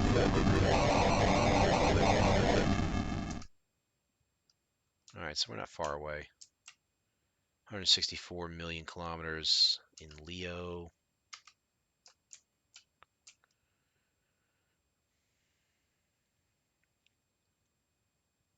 Alright, and it should be... What the heck is this thing? You'd think you'd see the planet by now, but I'm not seeing it. Very interesting. That can't be it right there. It's in Leo. This is Cancer. Wow. I'll go this way. I'll get close enough to it yet.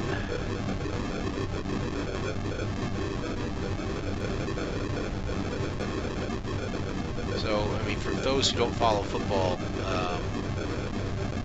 the Cowboys controlling their own destiny. Again, I'm a Cowboys fan, boo, hiss, whatever.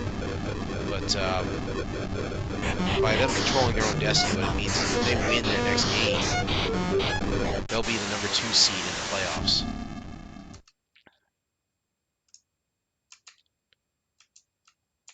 Alright, so now we should be able to... There we go. So we just gotta keep going this direction. Probably about 20 million kilometers ought to do it. With them being in control of their destiny and having... If they can win next week and get the 2 seed, that means they're going to get at least 1 home game, possibly 2 if they win. That could go a long way to them going, far in the playoffs and maybe making the Super Bowl. Right there. So now we should be pretty close to it. And all we got to do is see if Charon is right. If it's the moon or if it's Pluto, which I believe it is.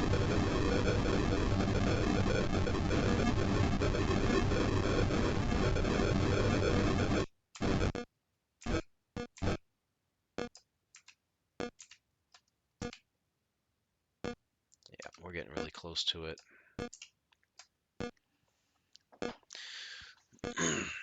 I don't have much hope for my Cowboys anyways. They're kind of an up and down team. I think they could make the Super Bowl, but at the same time, they could easily lose out in the first round. They're just that streaky.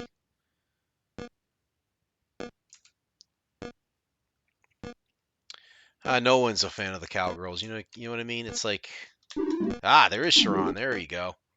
All right, let's not crash into this one like we crashed into Io or Callisto, or whatever it was. No one's a fan of the Cowboys. You kidding me? Wait a second, I got something wrong here. I got the wrong planet. This is Pluto on the left. Charon is on the right, so I gotta work my way around it.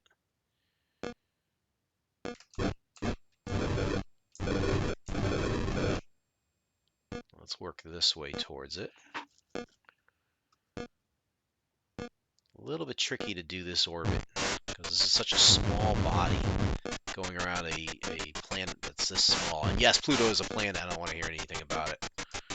Don't tell me otherwise.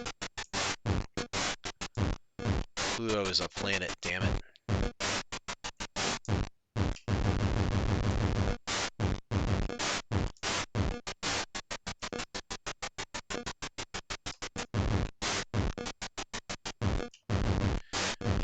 I don't have too many friends who are Cowboys fans, and that doesn't bother me so much. I'm kind of used to it by now, so I don't really worry about it. I know for a fact, though, I refuse to talk smack about my team being better than the others with Super Bowls or anything like that. Cowboys haven't earned anything in a long time, and I recognize that. So whenever my team plays an opponent that I know, like the Giants, and I've got fans, friends who are Giants fans, or whatever. Cool. We landed on Sharon. Now the next destination is Halley. Okay. Pretty barren there, huh? Usually I just kind of like, hey, cool, this is going to be a good game. And I try to compliment the other team and, when they do well and what I see in them if I watch the game. Um, and I sympathize with somebody. Like if the Cowboys win big, I sympathize with my friend. We game with a Giants fan, you are the Cowboys fan. I think one of them is a Steelers fan. You know what? Um, One of the funniest stories I can remember involves me going, I think, to my very first ever football game. Um, This was back when the Patriots had Drew Bledsoe as the quarterback, and there was like I think 8 of us all together going to this game. My friend was the Patriots fan, and he got the tickets and everything, and we all went in a van or whatever it was, and there was like 6 or 8 of us. I can't remember how many, but there was, out of all of us, there was one Patriots fan. And that was my friend. Um, who took us there. I was the Cowboys fan, and there was like a Giants fan, there was a Steelers fan, there was I think I forget whoever else there was, but it was scattered, just like you were just suggesting here, Foxfire. That's what made me think of it. And the Patriots were playing the Steelers that night, and I remember we were on the bleachers, these bench bleachers. It wasn't any fancy seating or anything like that. First of all, I remember the pregame. And you're a Bills fan. Look at that. What's up, Tony Stark? Good to see you here, man. Um, so to continue my story, we were there. First of all, the pregame was awesome because we were hanging out, eating grilled meats and stuff like that, and just pigging out, throwing a football around. It was just a blast, just hanging out hours before the game. And then we get to the game itself, and what just landed on my keyboard here? It looks like a ladybug. Interesting. Um, Give me a second here to remove this.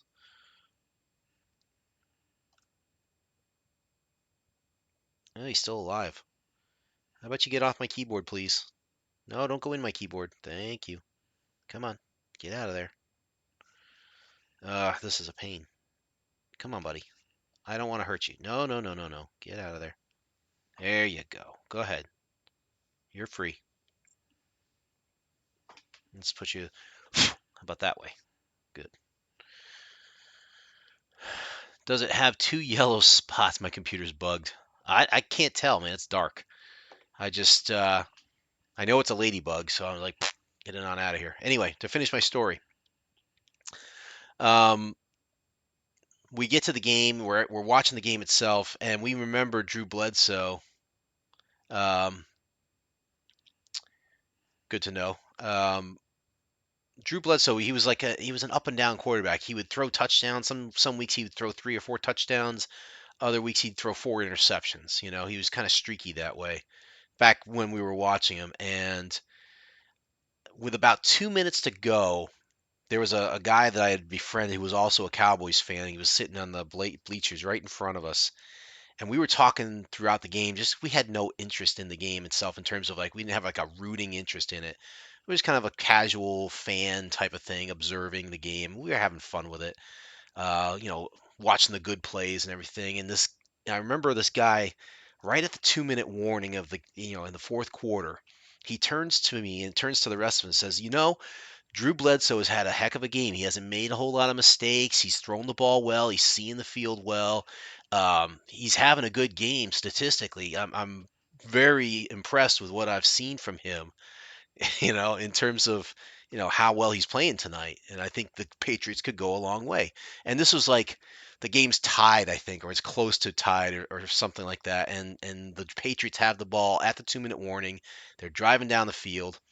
No sooner does he say that, Drew Bledsoe throws an interception to the Steelers and they run it back, and it ultimately winds up costing them the game. But as soon as he threw that interception, that Cowboys fan right below me, he turns around, he's jumping on the bleachers, up and down, screaming, "Drew Bledsoe is the worst freaking quarterback I've ever seen. I don't care what anyone said. I don't care what I said." I just couldn't stop laughing at that. It was hilarious. Just like that, he just turned his opinion around. Anyway, now we got to go find Halley's Comet here. That's a long way away. It's this little blinking dot over here. It's right by the sun, and it's going to be right in the direction of the sun. Almost 5.5 billion kilometers, huh? So, T Stark, you're going to love this. Here we go. We're blasting off from the moon of Charon, orbiting the planet Pluto. And now I have to find, let's see, it's in Scorpio, that constellation. So this is the Halley Project. And let's see, I need to find the sun. Where is it? I lost where I am here. Hold on. I actually have to try and identify the constellations based off of, like, the zodiac. Okay, there's the sun. So we got to go in that direction. And we need to go, what do we say, 5.6 billion roughly? Here we go. We're going into hyperspace now. Just past Pluto and Charon on the right here.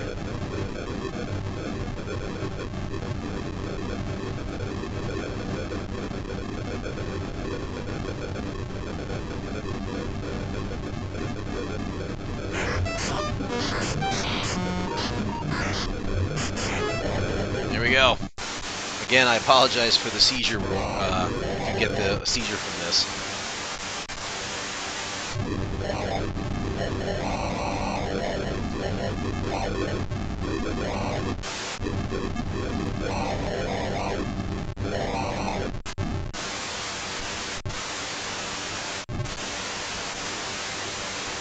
So I hope you are having a good New Year's Eve as well, Mr. Stark.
It's just flying there in real time.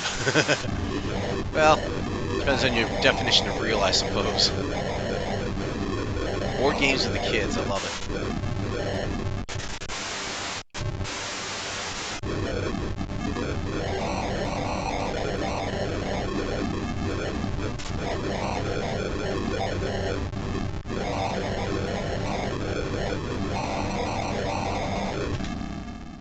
I've long since passed the time where I wanted to watch the ball go down and drop at Times Square.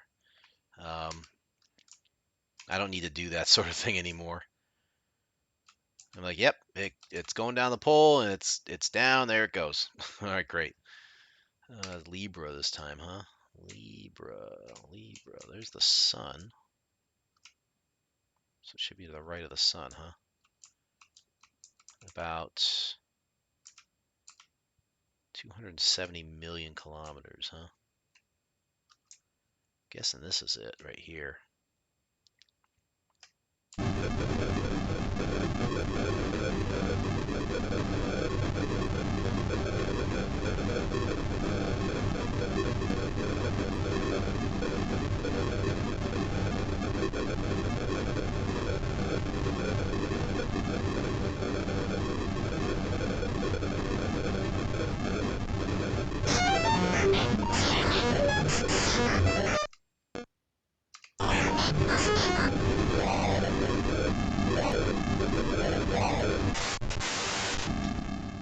And there's Halley's Comet.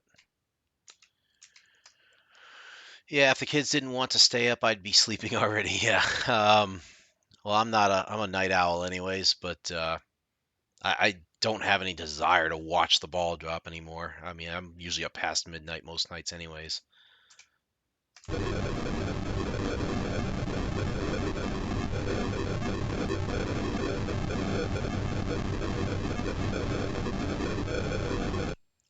So all I gotta do now is run into Halley's Comet, and this mission will be complete.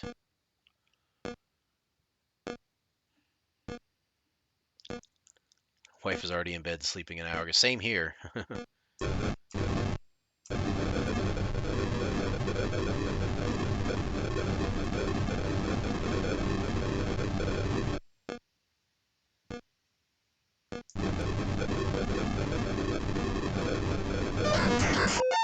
Ugh, enough of that sound.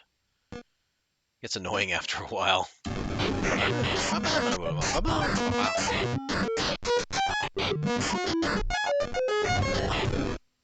Alright, focus on getting onto this thing here. And pow! Completing all the requirements for the Darter mission in a time of 17 minutes 10 seconds. Alright, so it's 10:25 here. I really don't know if I want to go another mission right now. Because it's going to be long. It's going to be at least a 3 or 4 part mission if I try it.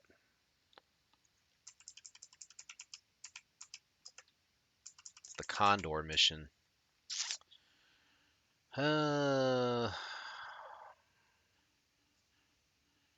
Yeah, let's see if I can pull it off quickly. Why not?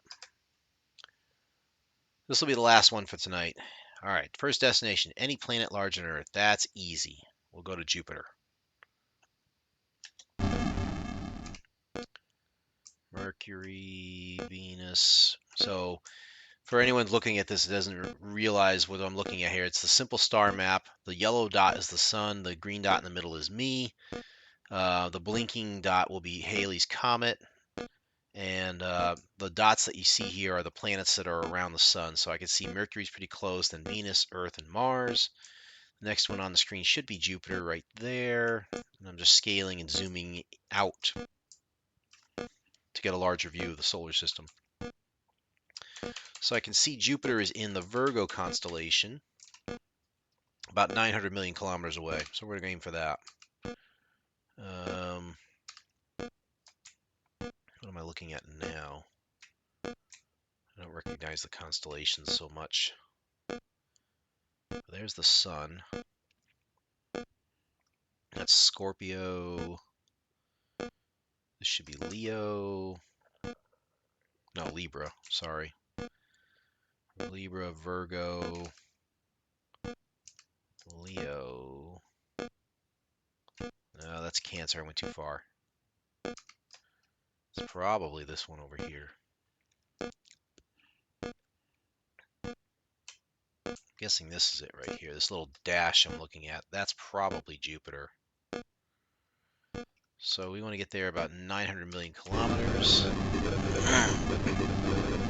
Excuse me.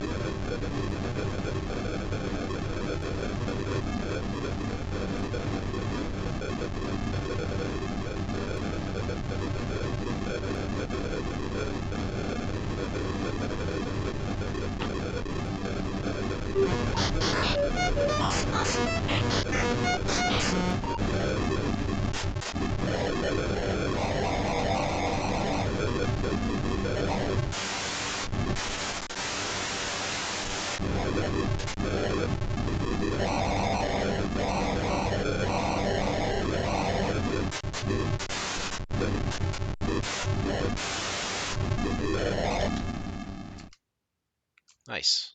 I should be pretty close to it now.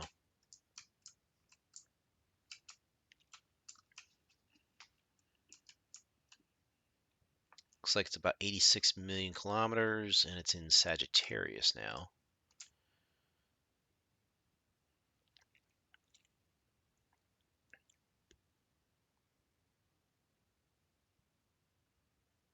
There we are. Head for Jupiter.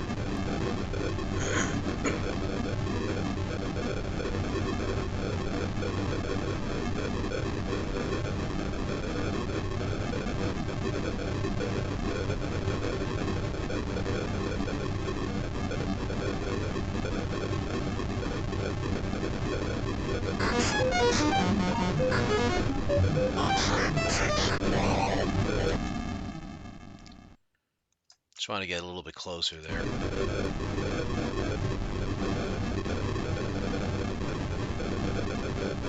So we don't want to actually crash into Jupiter. We're going to find our landing zone. So we have to try and do that without crashing into the moons, of course.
I want to try and start my orbit here so I can at least start moving around the planet.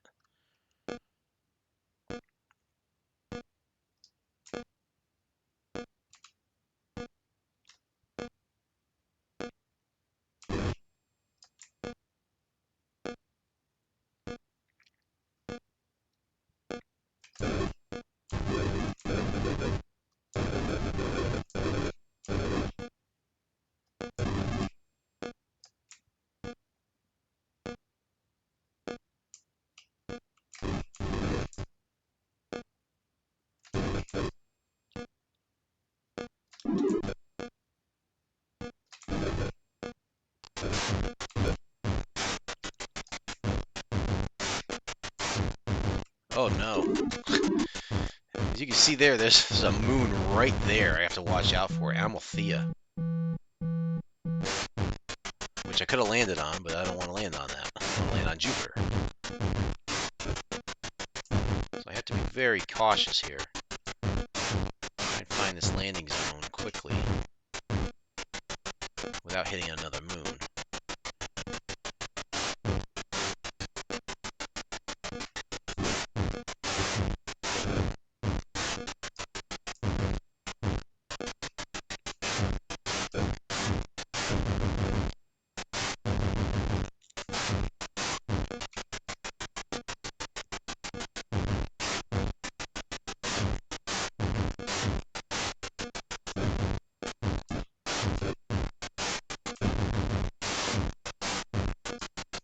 Man, this thing's big.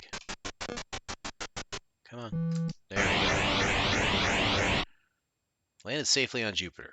Any moon larger than a planet? I think our moon would qualify for that, so might Ganymede. I think both are larger than Pluto, if I'm not mistaken. And here's Jupiter. Is it what you thought it might be?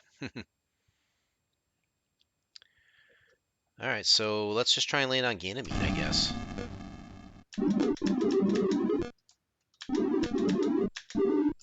Let's see, Ganymede. It's right there.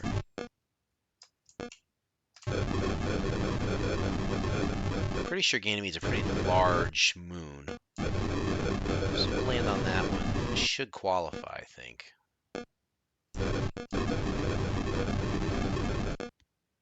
Whoa, slow down. Don't want to crash into it, just want to land on it. Across her nose, not up it.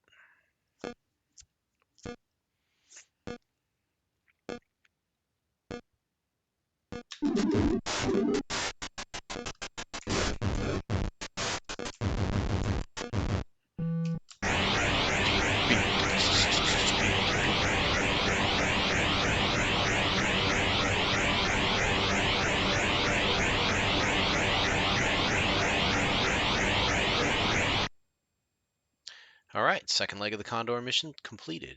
Now we have to find a planet smaller than a moon. So we're looking at Mercury or Pluto? Safely, right? Pluto is the smallest, I believe, technically. That would definitely satisfy it. So let's take a shot out there. We need to go a long way. Go to the Aquarius. It's basically at the sun, but 6.8 billion kilometers away. Blast off from Ganymede and look for the sun.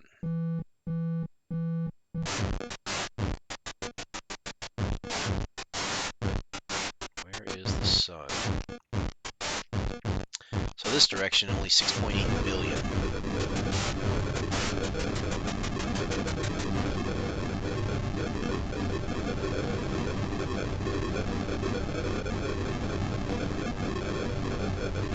It's a decent exercise when it comes to like vector algebra or vector physics, if you want to call it. I don't know.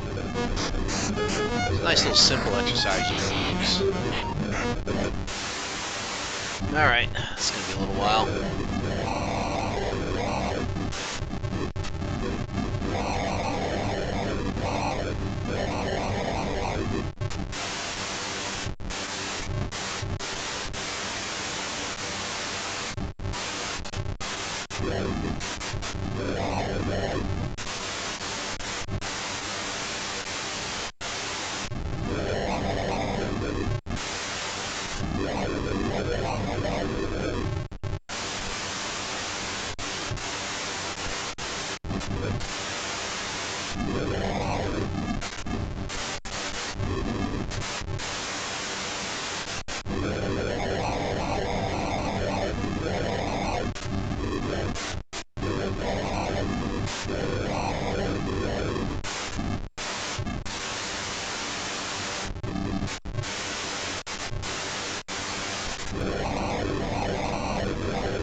You guys mentioned it before. I can't wait. I can't wait for Saturday. It's been a long time since we gamed in person.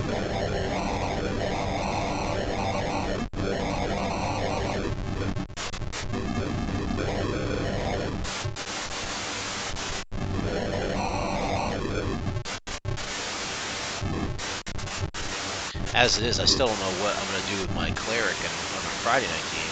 I know I'm gonna level him up in cleric again, but now he's got access to level 7 spells when he gets a chance to actually, memorize it and stuff, which will be immediate. But level 7 spells will be pretty cool. I only get one of them.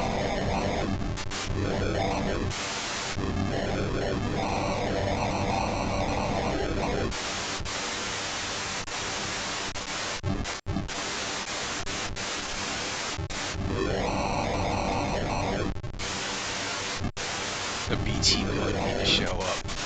The B team's going to sit on the bench. That's what's going to happen, man.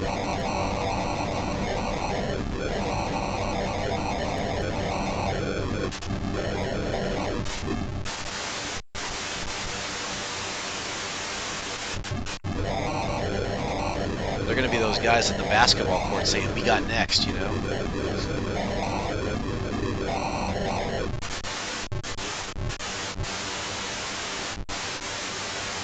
We are going to have a visitor this Saturday. Is it going to be like an alien visitor? Let's see how far away we are here. Not too bad. I think not too bad. Maybe. Yeah, it's still quite a bit. It's in Scorpio, about 900 million. Scorpio. Future players start in the next game. Wonderful. Always good to have another one. That's Taurus, I think, right? Yeah, that's Taurus. I gotta go all the way around here. Hold on. Gemini, that's Cancer. This should be, I think, Virgo. No, Leo, then Virgo.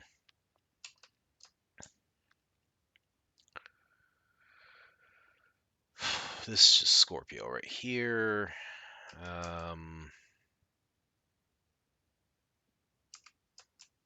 Should be to the left of this, right?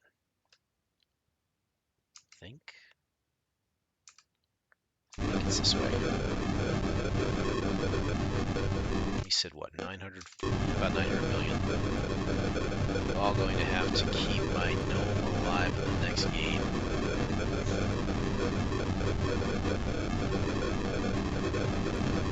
Yeah, speaking of the next game, I think Tony and I got enough together where I think I've got my character, my shield champion, good to go for that one. So I'm gonna sit down and chart him one last time, just so I'm positive of the steps I need to take with him, and then I'll submit it over to our GM so that he can be prepared for it.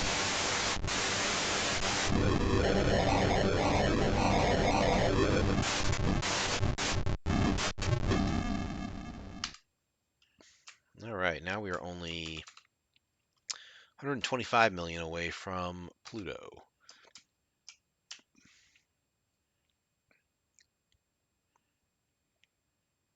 Especially when we get to the point where I start crafting 3,000 gold pieces worth a day. That's a good question. You can craft arms and armor as well as magic items, right?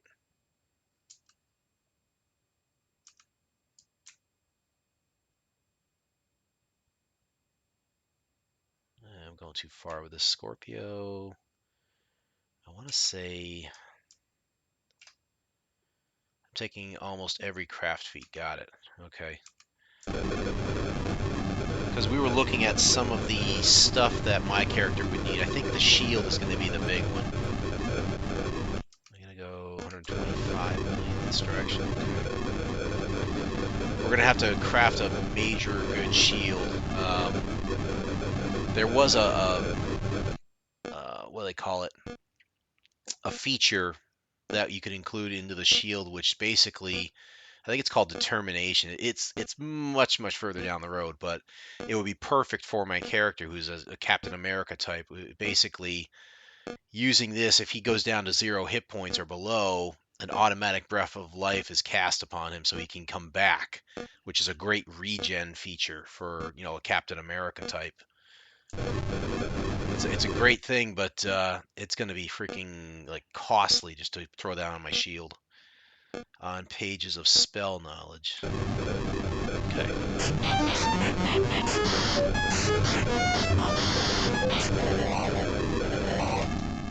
This should put us, maybe not. Did we overshoot it again?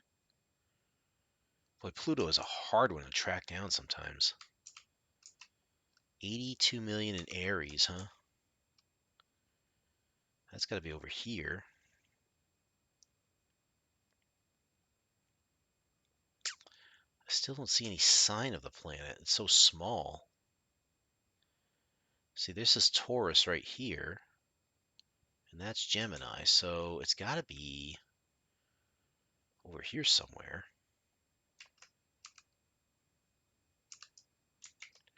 And it's 82 million.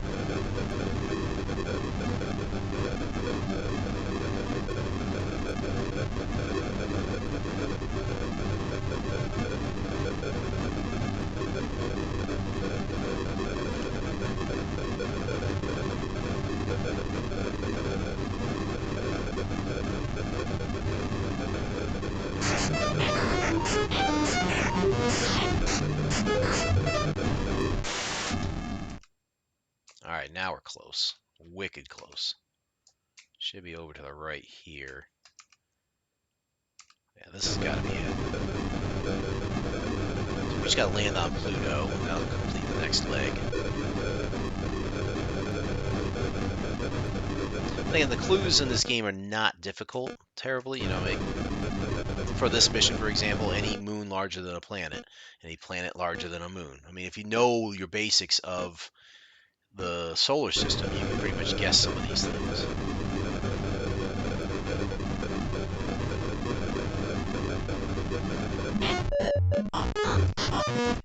Enough of that.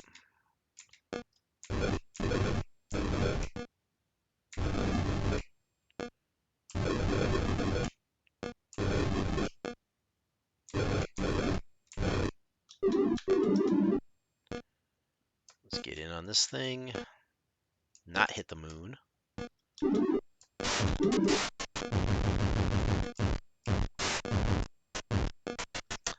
Switch to low power here.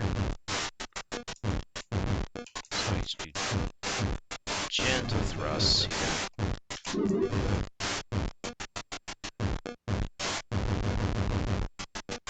Wow, where'd it go? Just went zooming away from me here.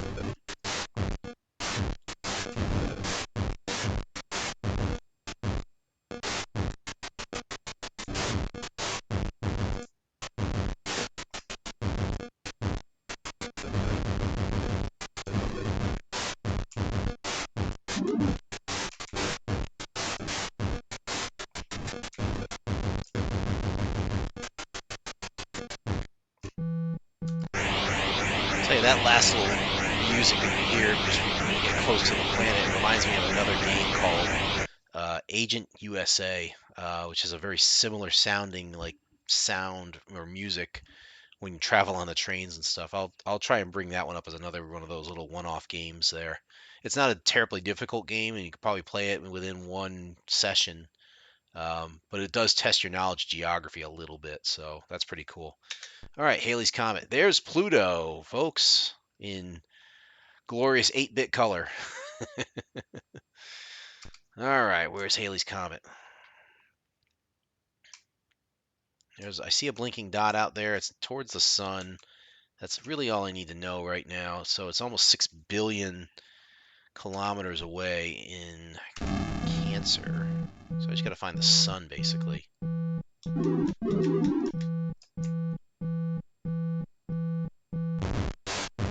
That's Libra, I think.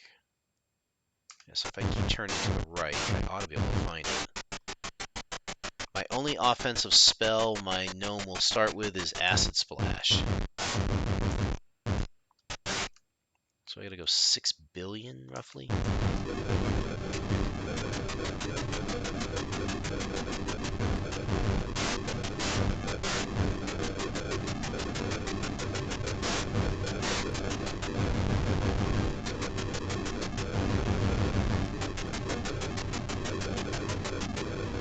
mage armor, no magic missile.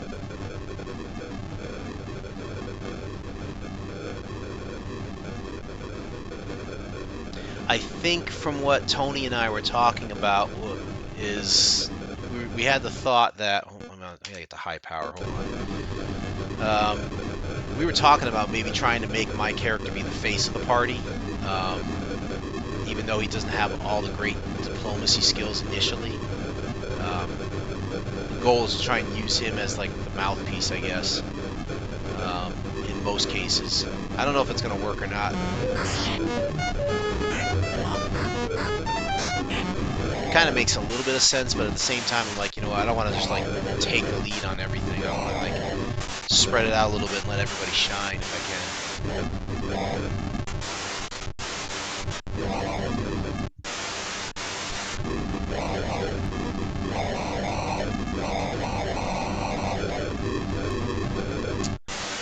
Betty smash and take the hits.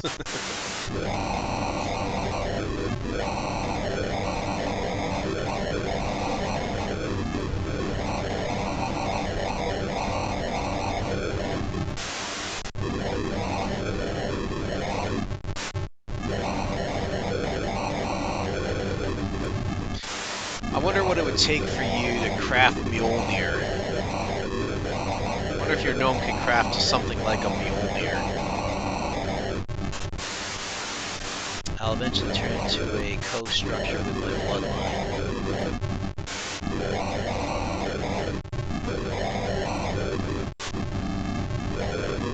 Construct.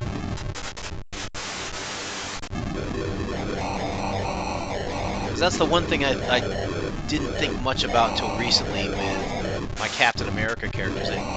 Technically, you could get like a throwing hammer of some sort or something like that. It'd be a little bit OP, of course, but wouldn't it be funny if you could do it?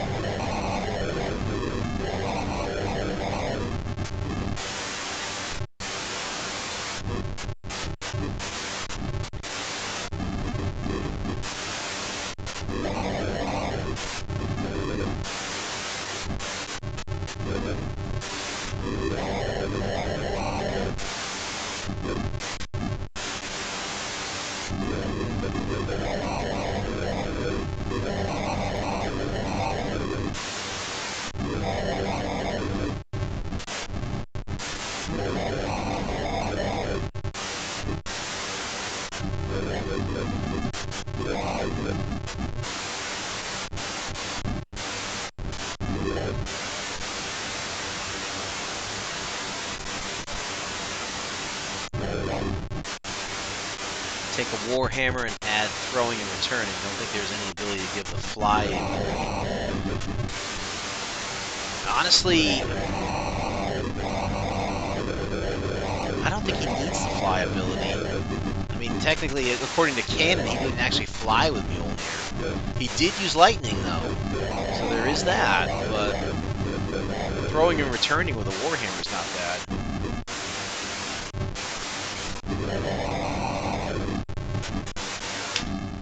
Alright, let's see how close we are to this thing. It's in Taurus now. Oof, still about 400 million kilometers away. Ah, but Cap used that lightning ability, if you recall, in Endgame.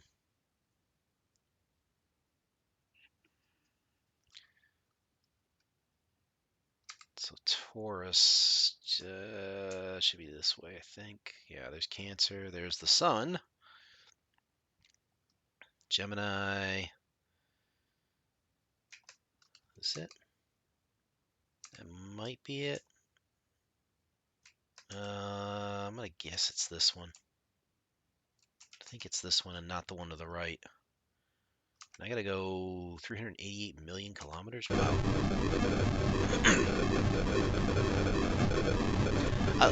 This is all pie in the sky stuff anyway, so I don't expect my character to be able to have a Warhammer with lightning in it and stuff. It's just wouldn't it be cool? I'm really more concerned about the shield.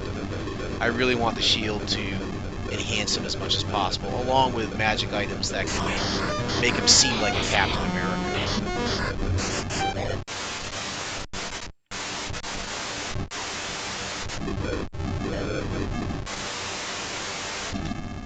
That should put me pretty close. Yep, we are wicked close to it now. It should be opposite here. So turn. Yeah, lightning would be cool. Like I said, I think I came up with something like a spiked round shield, a heavy shield, spiked heavy shield with ideally determination. I think was the one I put on it, but I don't think that's gonna fly yet.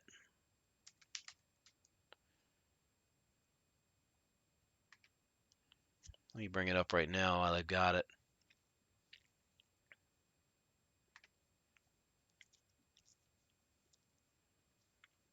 Get you thinking about what you want to craft, anyways. Let's see.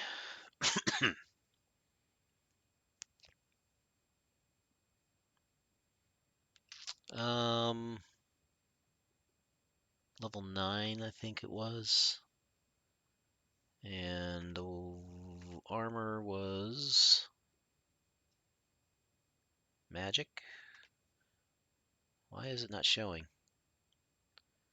Maybe it's not there.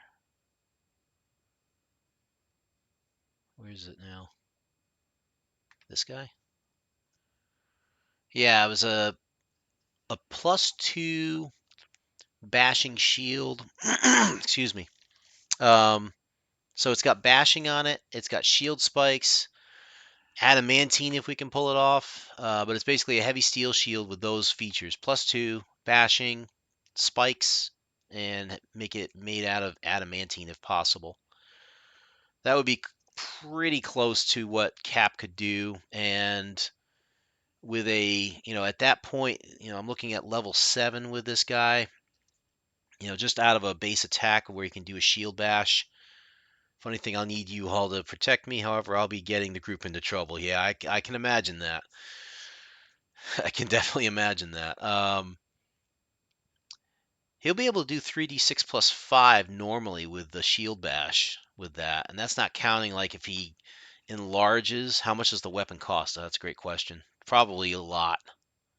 Probably a lot, I'm guessing. Well, 9,000. A little over 9,000 for that. At least what it shows here. That's not terrible, actually. For, by level 9 or level 7 on this one. I mean, shoot.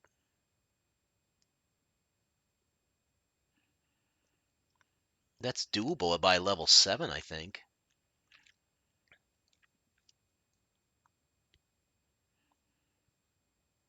It's basically just a heavy steel shield. Just, imagine it being a round shield like Captain America. Just a heavy steel shield of some sort.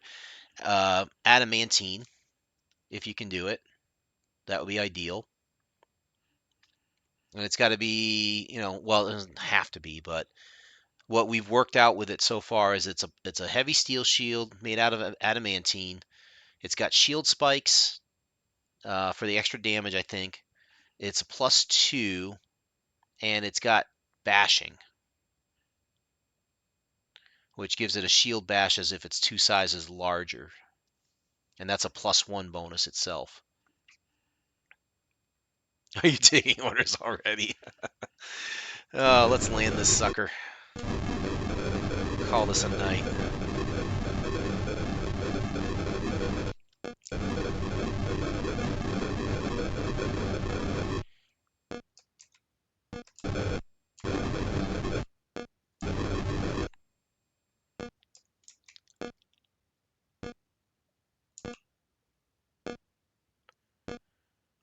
Yeah, it's a shade over 9K, according to Hero Lab.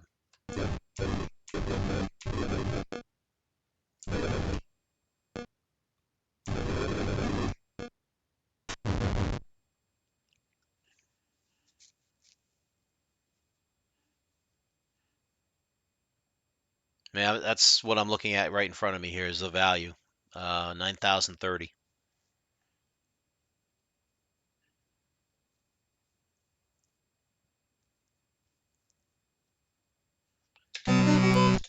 Okay, so um, I'm not going to go any further with Halley Project tonight. Happy the fact I made it to Condor. The next 5 missions are going to be a little bit tougher because they're going to be multi-stage, and we're going to have to decipher more clues and stuff like that. So we might have to do this over 2 more sessions if I continue this. I don't expect it'll be tomorrow night because I did already promise that we would try and do Adventure for the Atari 2600. If for some reason I cannot do an Atari 2600 emulator tomorrow for any reason, we will do this. We will do Halley Project. We'll do part 2 and see how far we can get. Maybe if we can get through the next 5 or 6 missions, or at the very least get further along in this. So again, tomorrow night we're going to try and go for Atari 2600, probably Adventure, maybe another game if we can fit it in. Um, I don't know which one I'll pick, but we'll have to pick a classic. And all of this will be kind of contingent on whether or not I actually feel like playing. Again, lately it's been tough because I just have been sapped of my energy every time I spend a lot of time with the grandkids and stuff. It just kind of drains me towards the end of the day. And I just, even tonight's just felt like a chore to kind of get through some of this stuff as opposed to, hey, I'm enthusiastic, I'm passionate about this. So, um, I'm still kind of debating like how often I want to keep streaming and stuff. I might cut my schedule back a little bit just to kind of help my mind out a little bit more and maybe kind of recharge my batteries. I don't know. For now, though, we're going to plan on tomorrow night. Let's try and do Atari 2600. This will be the first one for the stream, I think. And we'll just take it from there. So, thank you to Foxfire and Tony Stark for joining me tonight on this New Year's Eve session. Um, I hope everybody has a great New Year's Eve and New Year's Day tomorrow. Roll on into 2024. I hope you have the best version of yourself and you all are able to turn the page on some old chapters and also turn the page on some new ones. Take it easy there, Foxfire. Um, as always, guys, take care of yourselves, take care of each other, look out for each other, reach out to each other, and make sure that you keep in touch with people because that's can be the difference to saving a life sometimes. So bubbles up as always, and I will catch you in 2024, hopefully tomorrow night. 21st Century Jedi, I am signing off.